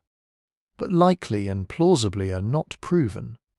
To sharpen the picture, we have to look even closer at the microscopic clues in the sediments and on the bones themselves. Because if Naledi were visiting this chamber again and again, carrying flame, bodies and tools, they might have left a more intimate record of their actions than soot on a ceiling. When archaeologists say they're reading the bones, they mean it almost literally. A bone is not just a lump of calcium, it's a notebook. Every surface change, every groove, every fracture is a line of text. The trick is learning which handwriting you're looking at. Start with cut marks. If you take a sharp stone edge and run it across fresh bone, it leaves a very specific kind of trace. Narrow, V-shaped incision, usually with fine parallel striations at the bottom, where tiny irregularities on the tool bit into the surface. Under a microscope, those striations can show you the direction of the cut, sometimes even the motion of the hand. Different actions leave different patterns. Disarticulating a limb, separating the femur from the pelvis, for example, tends to put cut marks right where ligaments attach. Skinning leaves marks around joints, fingers, the face. Defleshing, stripping meat, can leave long, shallow cuts along muscle attachments. On Naledi bones, that kind of evidence would be explosive. Cut marks consistent with defleshing would suggest bodies were modified before deposition. Cuts around joints could hint at dismemberment, perhaps to make transport down the cave easier. A certain pattern might look more like mortuary ritual, another more like butchery. Now add scraping. Scraping is different from cutting.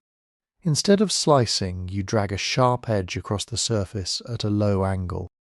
That can remove soft tissue, but it can also deliberately alter the bone itself, remove periosteum, smooth a surface, perhaps even shape a piece for use as a tool. Microscopically, scraping leaves broader, flatter striations, often overlapping. The edge of the groove can be rounded rather than sharp. If you see repeated scraping in the same direction on a particular bone region, that starts to look like intentional modification, not random damage. Then there's breakage. A fresh bone, still full of collagen and moisture, breaks differently from a dry, long dead bone. Green bone fractures tend to produce spiral breaks, curved edges, and sometimes hinged flakes, where part of the fragment is still attached. They behave almost like slightly flexible sticks. Dry bones, in contrast, snap with more jagged, blocky breaks, often radiating from impact points. If you find lots of long bones broken while fresh, that might suggest marrow extraction, someone cracking bones open intentionally to get at the nutrient-rich interior. If most fractures look dry and post-mortem, you might be dealing more with trampling, sediment pressure, or movement within the cave. Surface weathering adds another layer. Bones exposed on the surface, under sun and wind, go through a known sequence of cracking, flaking, and exfoliation. They develop characteristic patterns over time that let you estimate how long they were out in the open before burial. If the Naledi bones show very little weathering, that implies short exposure before they ended up in the chamber. If some are heavily weathered and others look almost pristine, you might be dealing with multiple episodes, bodies that lay outside for a while versus bodies placed quickly.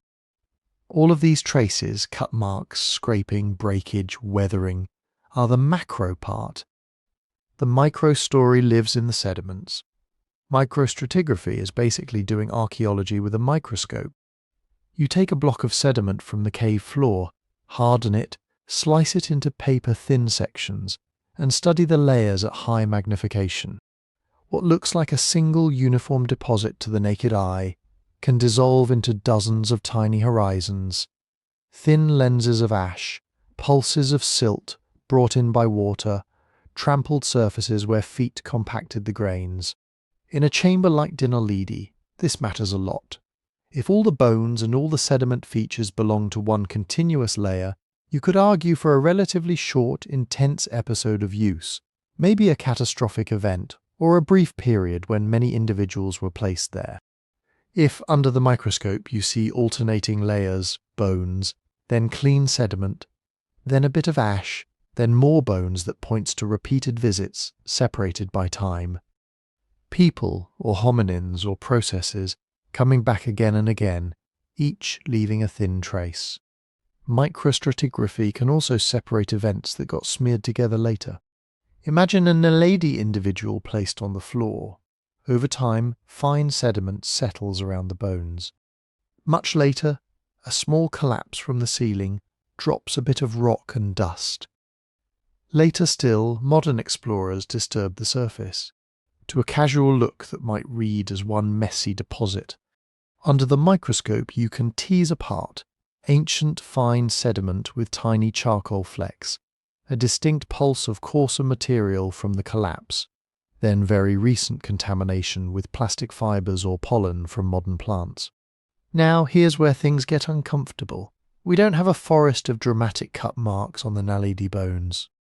A few possible modifications have been reported. Some striations that resemble cut marks, some breakage patterns that could be green bone fractures, but the overall picture is not one of clearly butchered or heavily worked bodies. Some researchers take that as evidence against any kind of mortuary processing. No obvious defleshing, no clear dismemberment, no trophies or rearranged bones. Then maybe the bodies ended up there more naturally. But absence of evidence is slippery. There are lots of reasons you might not see tool marks even if tools were used. Stone edges can be very sharp and leave extremely fine traces that erode easily. Soft tissue can be removed in ways that mostly avoid contact with bone. Post-depositional processes, movement, chemical alteration, microbial activity can blur or erase shallow marks over hundreds of thousands of years.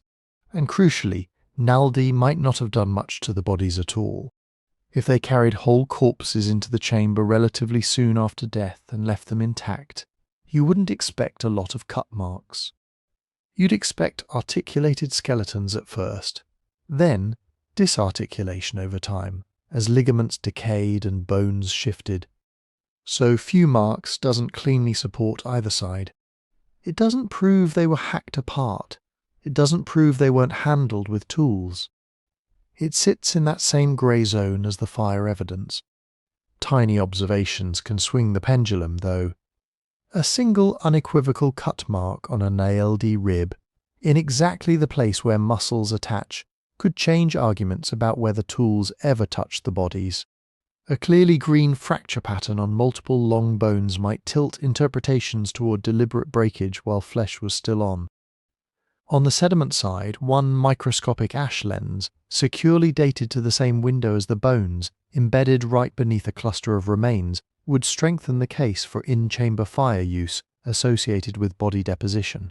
Conversely, if micromorphology shows the bones resting on an old compacted surface, with no signs of trampling, no ash, and a slow, steady rain of calcite and fine sediment above them, that supports a quieter, less active chamber history.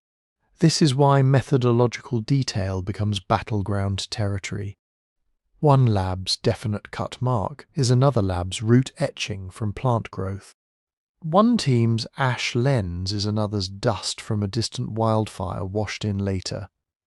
The criteria you use to define a mark, the comparative collections you rely on, the way you sample sediments, all of that shapes the story you tell. In the Naledi debate, you can almost predict the clash. Supporters of deliberate body disposal lean heavily on any microevidence that points to repeated, controlled human or hominin activity, clustered bones, subtle patterns in orientation, hints of burning, microstratigraphic separation between events. Skeptics push back at the level of method. Are the samples representative? Are the interpretations consistent with other caves? Could the same patterns emerge from slow natural accumulation and later disturbance? So when you hear sweeping claims, there are no cut marks, therefore no ritual, or there's ash. Therefore they used fire for burials. What's often underneath is a much more delicate technical conversation. What counts as a cut mark? How many layers make a separate event? How do you distinguish an intentional cluster from bones herded into a corner by water or gravity? In other words, the fight isn't only about the conclusion, burial or not, complex or simple. It's about the tools we use to get there. And that matters, because the next step in the story moves from bones and sediments to the people arguing about them. To see why Homo Naledi has become such a flashpoint, you have to look at the scientific pushback itself. Who's criticizing the burial and disposal narrative, what they're actually saying, and how much of this controversy is about caution versus discomfort with what it would mean if a small-brained hominin really did all of this. When the first Naledi papers came out, the pushback started almost immediately. Not because people thought the fossils were fake, not because anyone doubted that something genuinely strange was happening in that cave. The discomfort was about the jump, from "we have a weird, dense cluster of hominin bones in a hard-to-reach chamber" to "these small-brained hominins were deliberately disposing of their dead, maybe even burying them, possibly with fire and engravings on the walls." For a lot of researchers, the leap felt too far, too fast. Start with the basic skeptical position. Most critics are not saying, "absolutely no way Naledi disposed of their dead." What they're saying is more like, "you haven't ruled out enough other explanations yet to make that your headline story." They point to three big areas of concern: the cave itself, the processes that move bones around, and the way the narrative has been presented. First, the cave. The rising star system is complicated. Multiple chambers, tight passages, vertical drops, potential alternative entrances that might have existed in the past. Skeptics argue that our picture of how the system looked 200,000, 300,000 years ago is still blurry. Rock can fracture, blocks can fall, passages can open and close. Water levels can change. A route that seems impossible now might have been easier then, or vice versa. So when the burial disposal papers lean heavily on the extreme inaccessibility of the Naledi chamber as a core argument, essentially, they had to bring bodies in intentionally, because there's no other way for them to get here. Critics push back. How sure are we that this was the only way in? Have all potential paleo entrances been mapped and ruled out? Could there have been a shaft from above that later collapsed? Could animals or water have used routes that are now sealed? To the skeptics, resting so much of the story on a reconstruction of ancient cave architecture feels risky. They want more surveying, more 3D modelling, more speleology before we lock in no alternative routes as a premise. Then come the depositional processes. The Naledi team emphasises the absence of certain usual suspects. No clear-cut marks from butchery, no gnaw marks from carnivores, no obvious signs of the bones being transported by flowing water, no big blocks that fell and crushed articulated skeletons in place. To them, that pattern supports deliberate placement. Skeptics look at the same absence and say, "you're overinterpreting what no sign really means." On water, for example, they'll say, "you don't need a raging underground river to move bones. Intermittent trickles, pulses of water carrying fine sediment, gradual slope creep over thousands of years, those can shift remains surprisingly far. Subtle sorting by size or density can happen without dramatic channel features. The fact that we don't see classic water transport signatures doesn't mean low energy, episodic water action played no role." On carnivores and scavengers, skeptics note that different predators leave different traces, and some leave almost none on certain bones. A few careful bites on soft tissue, dragging a body into a cavity, then abandoning it as it decays might leave little in the way of tooth marks, especially if surfaces are later altered chemically. They also highlight that bones can move and break without any animals or flowing water at all. Gravity can cause gradual slumping down, even mild slopes. Sediment compaction can tip bones upright. Micro-collapses from the cave ceiling can jostle everything multiple times. From this angle, the Naledi chamber looks like a place where a lot of low-energy processes have been acting for a very long time in a confined, irregular space. That can generate patterns, clusters, alignments, articulation here, and disarticulation there that mimic intentional placement. So when the burial disposal papers point to patterned deposition, skeptics ask, patterned relative to what? How does Naledi compare to other fossil-rich cave chambers that nobody is claiming as mortuary sites? Are we sure we're not just seeing what complex natural accumulation looks like in a very cramped, very protected setting? Underneath that is a more philosophical concern, overinterpretation. In paleoanthropology, you're almost always working with incomplete data. A fragment here, a layer there. It's tempting to connect the dots with bold stories. Critics of the Naledi burial narrative feel that the team has been too quick to treat suggestive features as if they were conclusive. A surface that might be a pit becomes a grave. A patch of altered sediment that might have many causes becomes an intentionally dug feature. A soot-like deposit that could be natural becomes evidence of controlled fire used for mortuary rituals. They're not saying these interpretations are impossible. They're saying each step adds another layer of assumption, and the uncertainty compounds. This is where peer review and replication come in. Normally, the way this should work is slow and painful. You publish detailed descriptions and interpretations. Other labs scrutinize your photos, your thin sections, your measurements. Some of them visit the site. Some request samples. They apply their own criteria, their own comparative collections, their own methods. They might agree with parts of your story, disagree with others, and propose alternative models.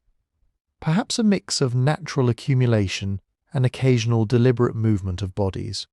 Perhaps repeated accidental deaths in a trap-like setting. Perhaps something we haven't even thought of yet. Over time, as more independent teams poke at the evidence, a consensus, or at least a stable range of plausible models emerges. With Naledi, critics argue that the interpretive train left the station before that process really played out. Some of the most dramatic claims about burial, engraving and fire were unveiled in high-profile press conferences and preprints before they'd gone through full traditional peer review. The media, understandably hungry for a story, amplified the most attention-grabbing version. Tiny-brained cave humans buried their dead and lit fires in the darkness. Once that happens, something subtle but powerful kicks in. Tentative hypotheses get fossilized as facts in the public imagination. Journalists write follow-up pieces that start from the assumption that Naledi buried their dead, then ask what that says about consciousness, religion, or the soul. Documentary scripts talk about the first graves, as if the matter were settled. Meanwhile, inside the field, people are still arguing about basic stratigraphy. Skeptics worry that this media momentum feeds back into the science. If your entire research program, your funding, your public identity are now attached to a headline like "Rewriting Human Evolution," it becomes harder, psychologically and politically, to dial the claims down later. To say, actually, maybe it was a bit messier than we thought. So part of the pushback is not just about the cave. It's about norms. How fast should we move from data to big claims? How do we balance excitement with caution when the implications touch on core ideas about what made us human? Are we letting the possibility of a blockbuster narrative shape which interpretations seem attractive? At the same time, it would be unfair to paint all critics as stodgy defenders of an old hierarchy where big brains do all the interesting things. Many of them are perfectly open to the idea that Naledi or other small-brained hominins could have evolved surprisingly complex behaviors. They just want the bar of evidence to be as high as it would be for any other extraordinary claim. And here's the part that often gets lost in the noise. There is real agreement on some key points. Almost everyone accepts that the Naledi chamber is not a random fossil dump like many others.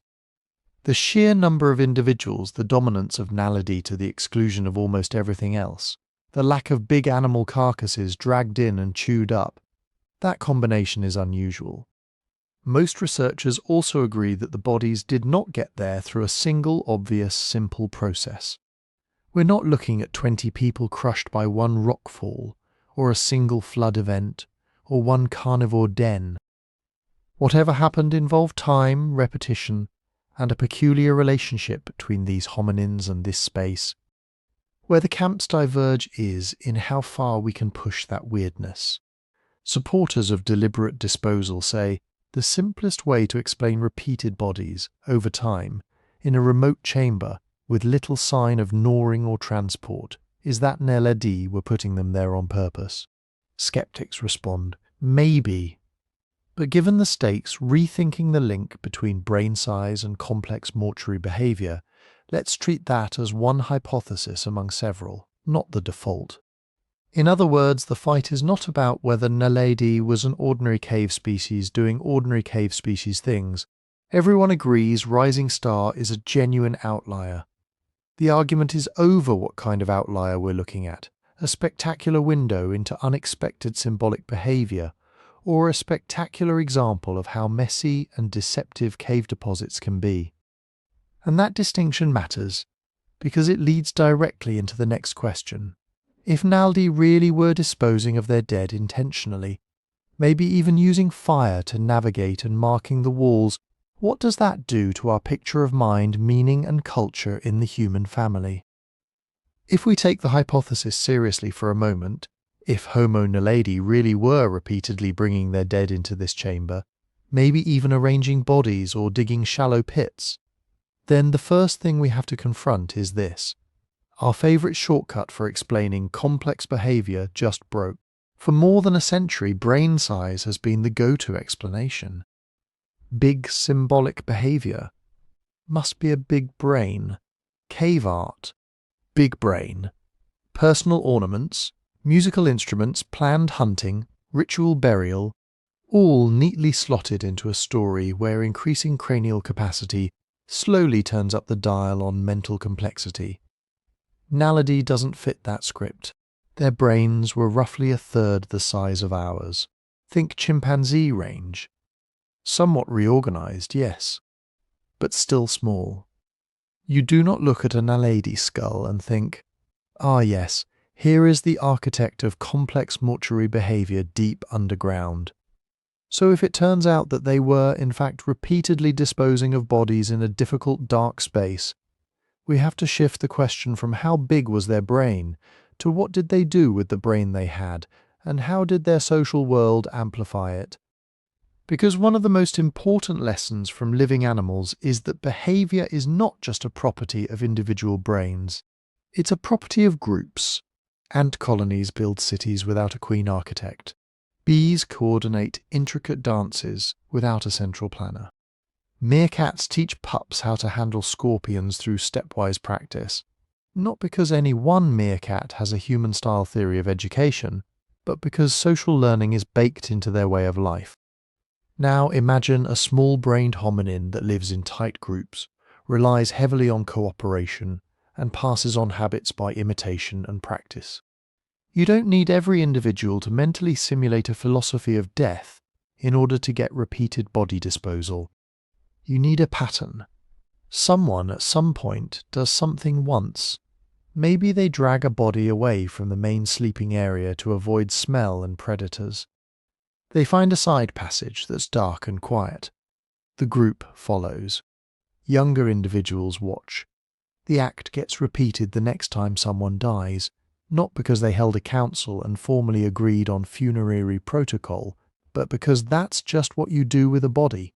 Over time, that repeated act becomes a tradition, a group memory. In that light, Naledi in the Rising Star system might not be evidence of tiny brains doing modern human religion. They'd be evidence that when you combine modest cognitive abilities with heavy social learning and strong group cohesion, you can get surprisingly stable, repeatable behaviors that look ritual-like from the outside. Notice what this does to the word ritual. In everyday language, we load ritual with symbolism, beliefs about souls, afterlives, gods. But anthropologists also use ritual in a more basic way, a repeated, formalized behavior that carries social meaning, even if the participants can't verbalize an abstract theology. Chimps have proto-rituals. They perform rain dances of sorts, excited, stereotyped displays during storms. They visit the dead, touch the body, sit nearby. Elephants return to bones, caress tusks, linger in ways that don't seem purely practical. Do they have fully developed symbolic systems? Probably not. Does that make their behavior meaningless? Also no. So, if Naledi were repeatedly taking their dead into a deep, dark chamber, maybe sometimes placing them in similar positions, maybe sometimes scraping a shallow depression first, we don't have to jump straight to religion to treat that as important. It could be a practical tradition. Keep rotting bodies away from the living. Use this consistently safe place where predators rarely go. It could be an emotional tradition. Death makes the group distressed, and doing this specific thing with the body calms them, unites them, helps them move on. It could be both pragmatic and emotional, braided together over generations in ways they never consciously analysed. In other words, ritual without theology is absolutely on the table. If intentional, Rising Star would show that you don't need a modern human level of symbolic abstraction to generate something recognizably ritual-like. You just need repeated social practice, shared expectations, and enough memory to link this behavior with this kind of event across time. And once you admit that possibility, Naledi stop being an isolated, weird case and start sitting in a broader, messier record of early mortuary behavior. Because Rising Star is not the only site where people have argued about intentional treatment of the dead. There's the Cima de los Huesos in Spain, about 430,000 years old, with at least 28 individuals, likely early Neanderthals, piled in a deep pit at the bottom of a vertical shaft. Some researchers argue bodies were deliberately dropped in. Others say they washed in over time or accumulated in more complicated ways. There are the La Ferrassi and Shanidar Neanderthal skeletons, where some archaeologists see clear grave cuts and body positioning, maybe even flowers or offerings. Others argue that natural sedimentation and later disturbance can mimic those patterns. There are Middle Stone Age sites in Africa where hominin remains appear in unusual contexts, crania cached in particular spots, bones interleaved with ochre or artifacts in ways that invite, but don't quite clinch, an interpretation of deliberate treatment. Each of these cases is contested. Each sits in a grey zone between obviously natural and obviously a formal burial, and each time the debate is shaped by what we expect a given species to be capable of. For Neanderthals, we've slowly inched toward giving them more credit. Yes, maybe they buried some of their dead. Yes, maybe they used pigments. Yes, maybe some of their objects had symbolic value. Evidence accumulated, preconceptions shifted. With Naledi, the starting point is more extreme because their brains are so much smaller and their anatomy so archaic in some respects. If they are doing any kind of repeated, non-accidental body disposal, that changes the baseline assumptions, not just the footnotes. It would make a few big ideas suddenly more plausible.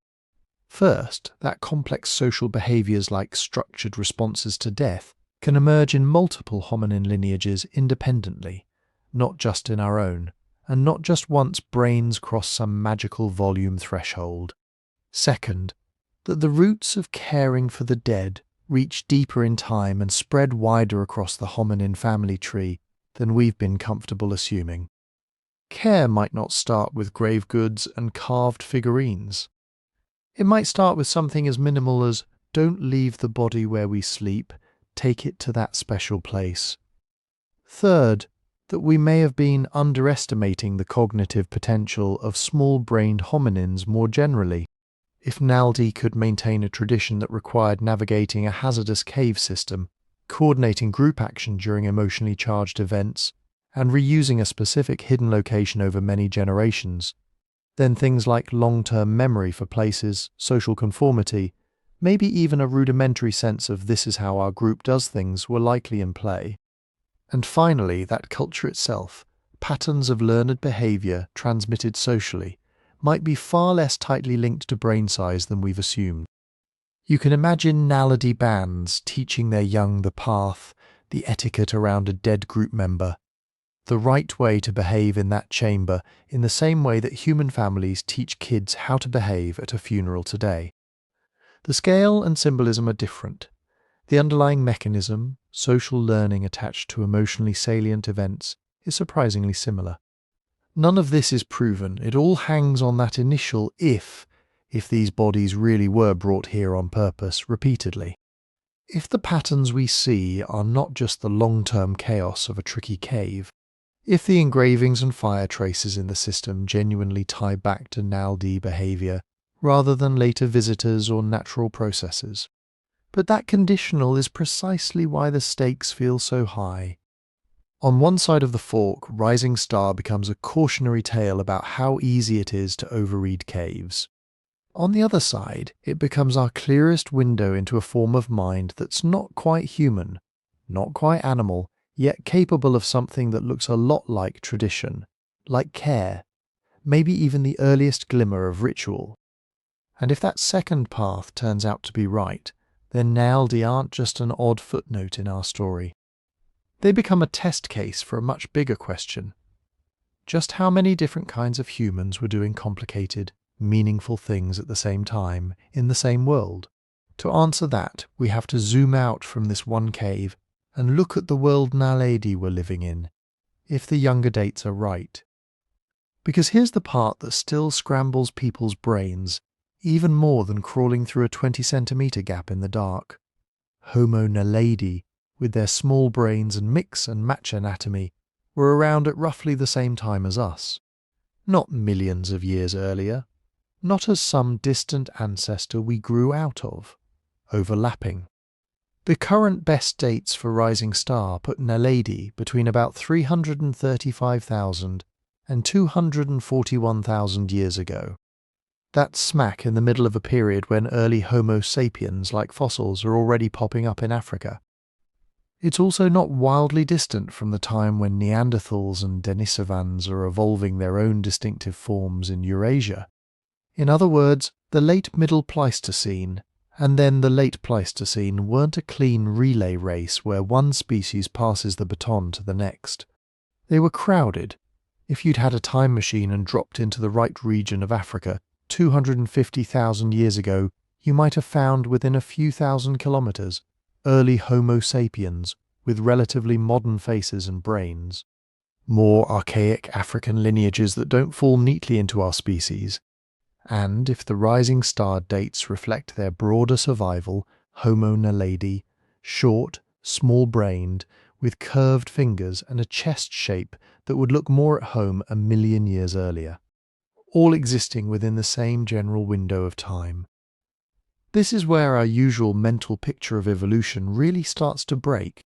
Most of us were quietly taught a march of progress model, even if nobody said it out loud. The famous illustration, ape, slightly more upright ape, caveman, modern human with a briefcase. One species replaces another, step by step, like upgrading your phone every few years. Naledi shreds that, because their story, as far as we can tell, isn't primitive ancestor slowly upgrading into us. It's offshoot branch that splits earlier, and then just keeps going. They look like a lineage that diverged from the main Homo stream maybe 2 million years ago, evolved its own distinct package of traits, and then quietly persisted in some ecological and geographic niches long after our part of the family tree was transforming into something recognizably human. So you don't get a tidy ladder with Naledi on the lower rung and us higher up. You get a bush, a tangle, a bunch of branches, some thick, some thin, some ending early, some overlapping for ages. And that bushy picture makes Rising Star way more interesting, because if small-brained Naledi are potentially doing complex, perhaps even ritual-like things with their dead at a time when larger-brained Homo are also on the scene, that forces a difficult question. What do we actually mean by advanced? We like to equate advanced with more like us right now. Bigger brains, taller bodies, lighter skeletons, flattish faces, maybe a bit of jewelry and some art if we're being picky. By that metric, Naledi are supposed to sit near the primitive end of the human spectrum. Their bodies look halfway between much earlier Homo and something more modern. Their brains are small. Their technology, at least so far, seems to lack the flashy stone tools we see in later Homo sapiens sites. But if they really were navigating labyrinthine caves, maybe using fire down there and repeatedly disposing of bodies in a consistent way, then suddenly advanced can't just mean has the biggest cranial volume in the room. It has to include, can you maintain long-term traditions? Can you coordinate as a group in hazardous spaces? Can you carve out a stable niche in a landscape already full of other hominins? By those metrics, Naledi look less like a leftover mistake and more like a successful specialist. Think about ecology for a minute, not just bones. Modern ecosystems are full of closely related species that avoid wiping each other out by occupying slightly different roles. Wolves, coyotes, and jackals aren't lined up in a rank order of primitive to advanced. They're just tuned to different prey, different habitats, different risk-reward strategies. So ask, what ecological slot could a small-bodied, cave, comfortable hominin fill in a world where larger-bodied humans are spreading? A few possibilities show up immediately. Smaller bodies mean lower daily energy needs. A Naledi adult would need fewer calories per day than a big-framed Neanderthal or a tall Homo sapiens. In marginal environments, patchy food, seasonal droughts, that can be a huge advantage. You can survive on less, travel farther between meals, and exploit resources that aren't quite enough to support a heavier cousin species. Their anatomy suggests they were good climbers, with shoulders and hands that would make scrambling and vertical movement easier than it is for us. Combine that with apparent cave familiarity, and you've got a creature that might have been comfortable in broken, rocky terrain, cliff systems and subterranean refuges that larger, less agile hominins avoided. That's a niche. Maybe Naledi weren't competing head-to-head with every other hominin for the same open savanna game. Maybe they were specializing, smaller prey, different plant foods, different sleeping sites, different daily routes across the landscape. If caves played a big role in their life, shelter, storage, maybe body disposal zones, then they might have weathered climatic swings and predator pressure differently, using the underground not just as an occasional emergency hiding spot, but as a consistent part of their strategy. In that frame, their persistence into the late Pleistocene isn't baffling at all. It's what you'd expect from a lineage that found a workable script and then stuck to it. And that's where the public narrative often lags a generation behind the science. We still talk about the missing link, as if there was one. We still tell a story where species line up in single file. Australopithecus becomes early Homo, becomes erectus, becomes heidelbergensis, becomes heidelbergensis, becomes Neanderthal or sapiens. Each step better, smarter, more human than the one before. But the more fossils, genomes and sites we discover, the more that story collapses. We've got tiny-bodied Homo floresiensis, hobbits in Indonesia, surviving until maybe 50,000 years ago. We've got Homo luzonensis in the Philippines, another small-bodied, puzzling mix of traits also hanging on late. We've got Denisovans leaving their genetic fingerprints all over Asia and Oceania, despite almost no fossil record. We've got Neanderthals who made jewelry, used pigments, and probably had spoken language. And now we have Homo Naledi, potentially doing specialized cave behaviors 250,000 years ago with brains the size of oranges. This isn't a ladder where each rung replaces the last. It's a forest of branches. Homo sapiens is just one branch that happened to explode recently. Naledi is another that seems to have budded early and then maintained itself in quiet side pockets for a long time. Understanding that changes what coexistence means.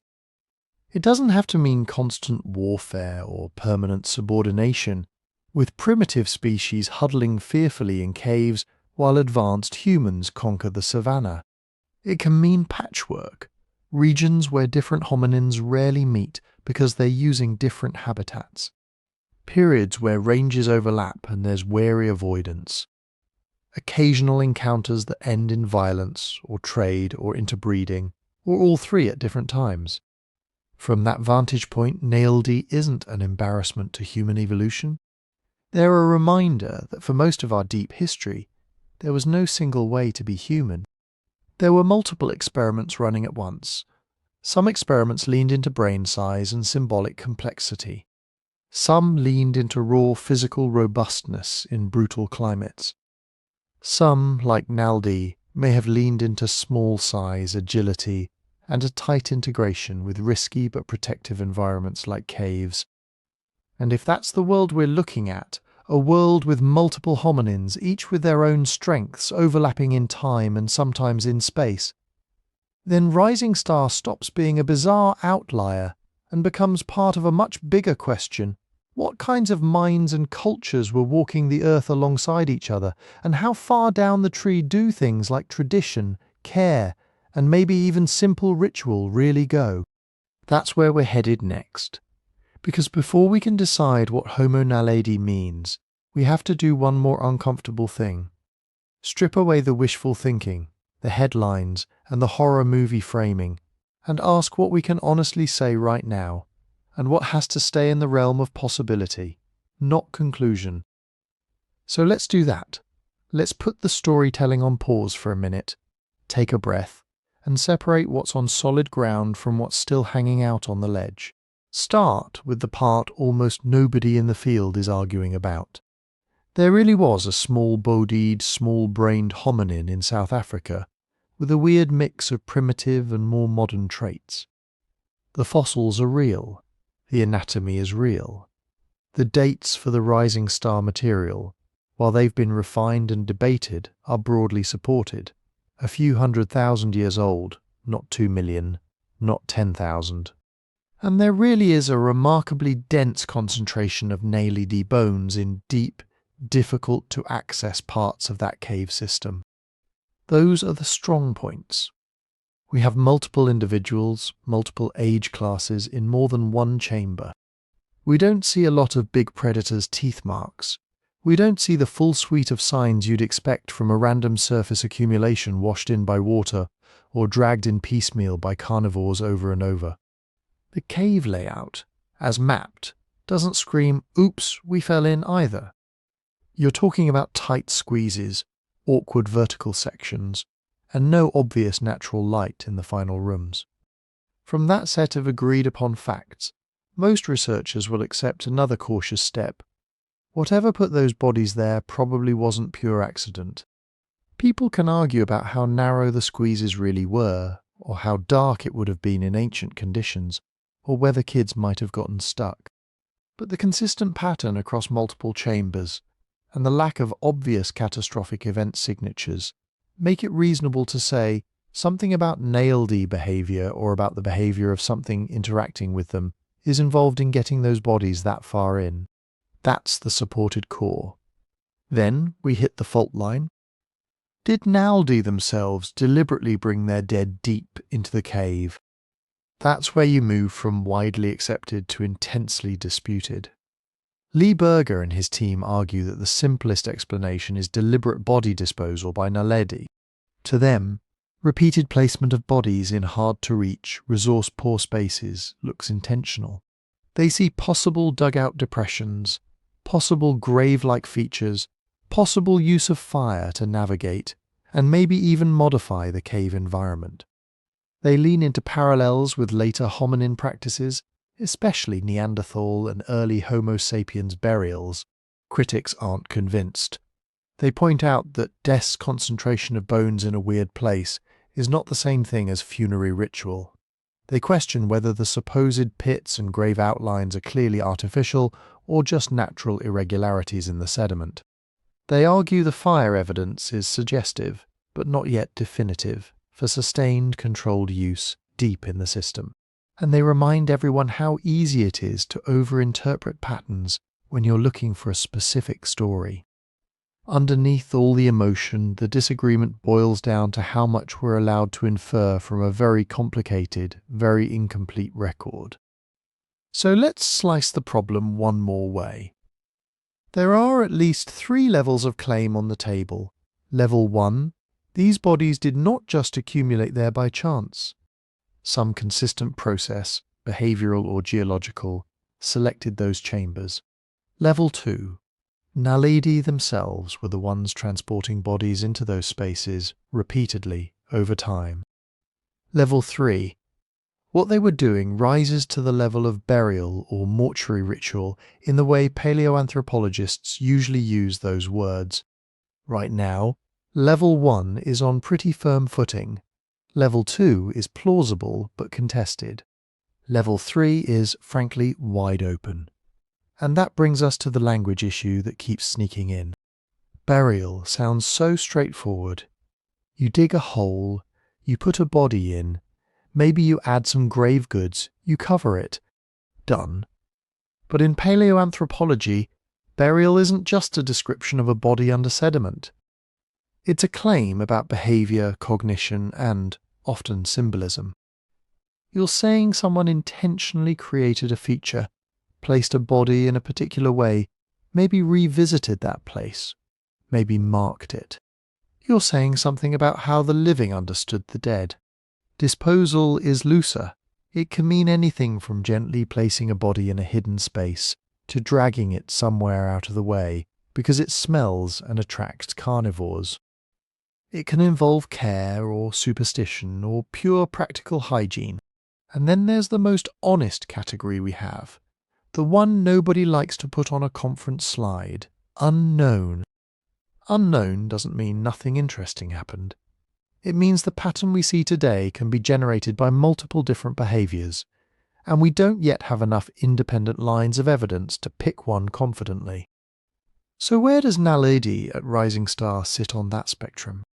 Right now, the safest statement is something like Homo Naledi is associated with repeated deposition of bodies in deep cave spaces that are unlikely to have trapped large numbers of individuals purely by accident.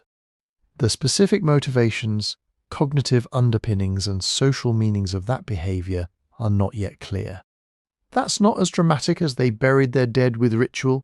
It's also not as dismissive as it's just a bone pile. It leaves room for prying the question open with more data instead of hammering it closed with one favoured interpretation. And that's the part that often gets lost in the excitement. In a field like paleoanthropology, this kind of uncertainty isn't a bug. It's the default setting. You're trying to reconstruct behaviour, emotion, and meaning from eroded bones and disturbed sediments in a cave that's been breathing and crumbling and flooding for hundreds of thousands of years. Of course you're going to spend years in the we can't be sure yet zone. If anything, you should worry more when a complex question gets answered overnight with total confidence. Our picture of Neanderthals changed exactly this way. First, they were stooped brutes. Then they were half-step ancestors.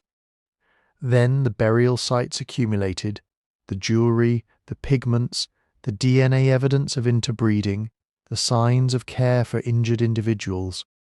Each new line of evidence didn't just add a detail, it forced a rewrite. Naledi is sitting right at the beginning of one of those rewrites. Which way it goes will depend on what we find next. So what could actually move the needle? Clearer site features, for one. If future excavations turn up unmistakable, repeated dug graves with clear edges and stratigraphy cut into older layers, filled, maybe cut again, that would make the burial argument far stronger. So would consistent body positions that look intentional rather than tumbled. Flexed limbs arranged the same way, heads oriented in a particular direction, bodies separated from general debris. More secure, fine-grained dating would help too. If we can tighten the window for specific deposits down to, say, a few thousand years instead of tens of thousands, we can start asking whether we're seeing a long-term tradition or a shorter, more localized behavior. Correlating different chambers precisely in time would tell us whether they were used simultaneously or in sequence. New chambers are another wild card. Rising star is not fully explored. If additional Naledi-bearing chambers turn up with different patterns, say a space that clearly looks like a trap with mixed faunal remains, or a chamber with a single, carefully placed individual and obvious features around them, that contrast could sharpen our interpretation of the original rooms. Sometimes the clearest signal isn't in the famous site. It's in the weird side room nobody thought was important. Then there's residue and micro-evidence. More detailed analysis of soot, charcoal, burned bone and mineral crystals could tell us whether fire was used briefly and sporadically or regularly and intensely. Mapping microscopic sediment structures might reveal whether surfaces were smoothed by repeated crawling, whether particular areas were kept cleaner, whether bodies decomposed in place or were disturbed later. Even better would be higher resolution context outside the cave.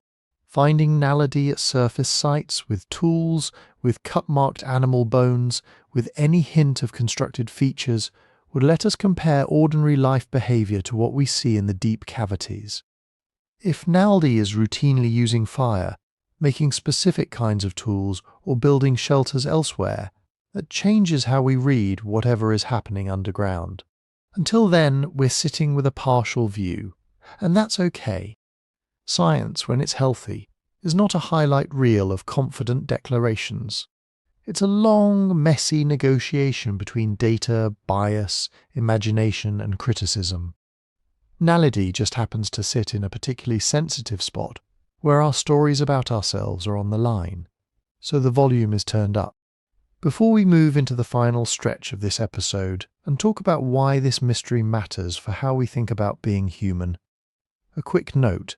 If you like diving into this kind of deep time, mind-bending history, I've put together a book expanding on these themes: human bottlenecks, parallel species, the strange paths evolution takes. It's available at sleepytimehistory.com, and there's a discount running this week if you want to grab it while you're already in this headspace. Alright, back to Naledi. What we can honestly say today is that Rising Star has given us one of the most provocative hominin records of the last few decades. It forces us to accept, at minimum, that a small-brained human cousin was doing something repeatedly with bodies in places that took effort to reach. It has not yet forced us to accept that they were performing ritual burials in the full symbolic sense that word carries when we apply it to Neanderthals or later Homo sapiens. Between ritual burial and meaningless accumulation, though, there's a wide middle ground of behaviours.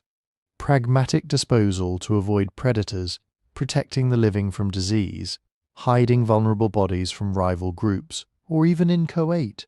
Early forms of respect for the dead that don't leave the kind of unambiguous traces we crave. The hard truth is that we may never be able to label Naledi's cave behaviour with a single neat word. The fossils might always sit on that uncomfortable line where multiple stories remain possible. But even that liminal status is telling us something important. It's telling us that the boundary between animals who die and humans who remember might not be a sharp cliff, but a long sloping hillside with many stopping points along the way. Naledi could be standing somewhere on that slope, doing something that is neither fully ritual nor purely instinctive. In the final part of this video, we're going to lean into that idea. Because whether or not Homo Naledi buried their dead in the way we want them to, the Rising Star caves are already forcing us to rethink two big assumptions: how unique our way of being human really is, and how early things like care, memory and tradition might have started to take root in minds that were not quite like ours. but not as alien as we once thought. So let's pull the whole thing together into one clean thread. We have a small-brained hominin, anatomically strange, but very much walking on two legs, living in South Africa a few 100,000 years ago. We have a cave system with deep, awkward, lightless chambers that are not casual. Oops, I tripped parts of the landscape. And in those chambers we have a lot of Naledi bodies. Infants, juveniles, adults repeatedly present. Not obviously dragged in by hyenas, not obviously washed in by some massive one-off flood. From there the fork in the road isn't about the bones. It's about intent. Did these bodies end up there as an almost mechanical consequence of some behaviour we barely understand? Occasional shelter-seeking gone wrong? Rare accidents that accumulated over long timescales? Interactions with other predators we haven't fully modelled? Or did Naledi repeatedly and intentionally move their dead into the deep, dark parts of that cave system for reasons that mattered to them? That's the core mystery. Everything else, fire or no fire, pits or no pits, burial versus deposition, is orbiting that question of intent, and what it would say about minds that were, according to our old story, supposed to be too small to think that way. And this is where it really helps to separate headlines from evidence. Headlines love sharp edges. Cave humans buried their dead like us. Ritual discovered. Oldest grave. They also love sharp rebuttals. No evidence for burials. Overblown claims. Nothing to see here. The actual evidence lives in the middle. We have clear, repeatable facts about bones, sediments, chamber layouts and dates. We have competing models that try to explain those facts with the least number of assumptions. We have a lot of ambiguity, the nuance, the place where people honestly disagree, where different archaeologists would put their money on different horses. That's the interesting part. That's where you see science doing its real work. So if you had to walk away with a grounded, most plausible range today, it might sound something like this. At the low end, Naledi could be using the cave system in some way we don't fully understand, maybe as temporary refuge, maybe seasonally, and a mix of rare accidents, collapses, and complex cave dynamics, slowly concentrated bodies in particular chambers over long periods.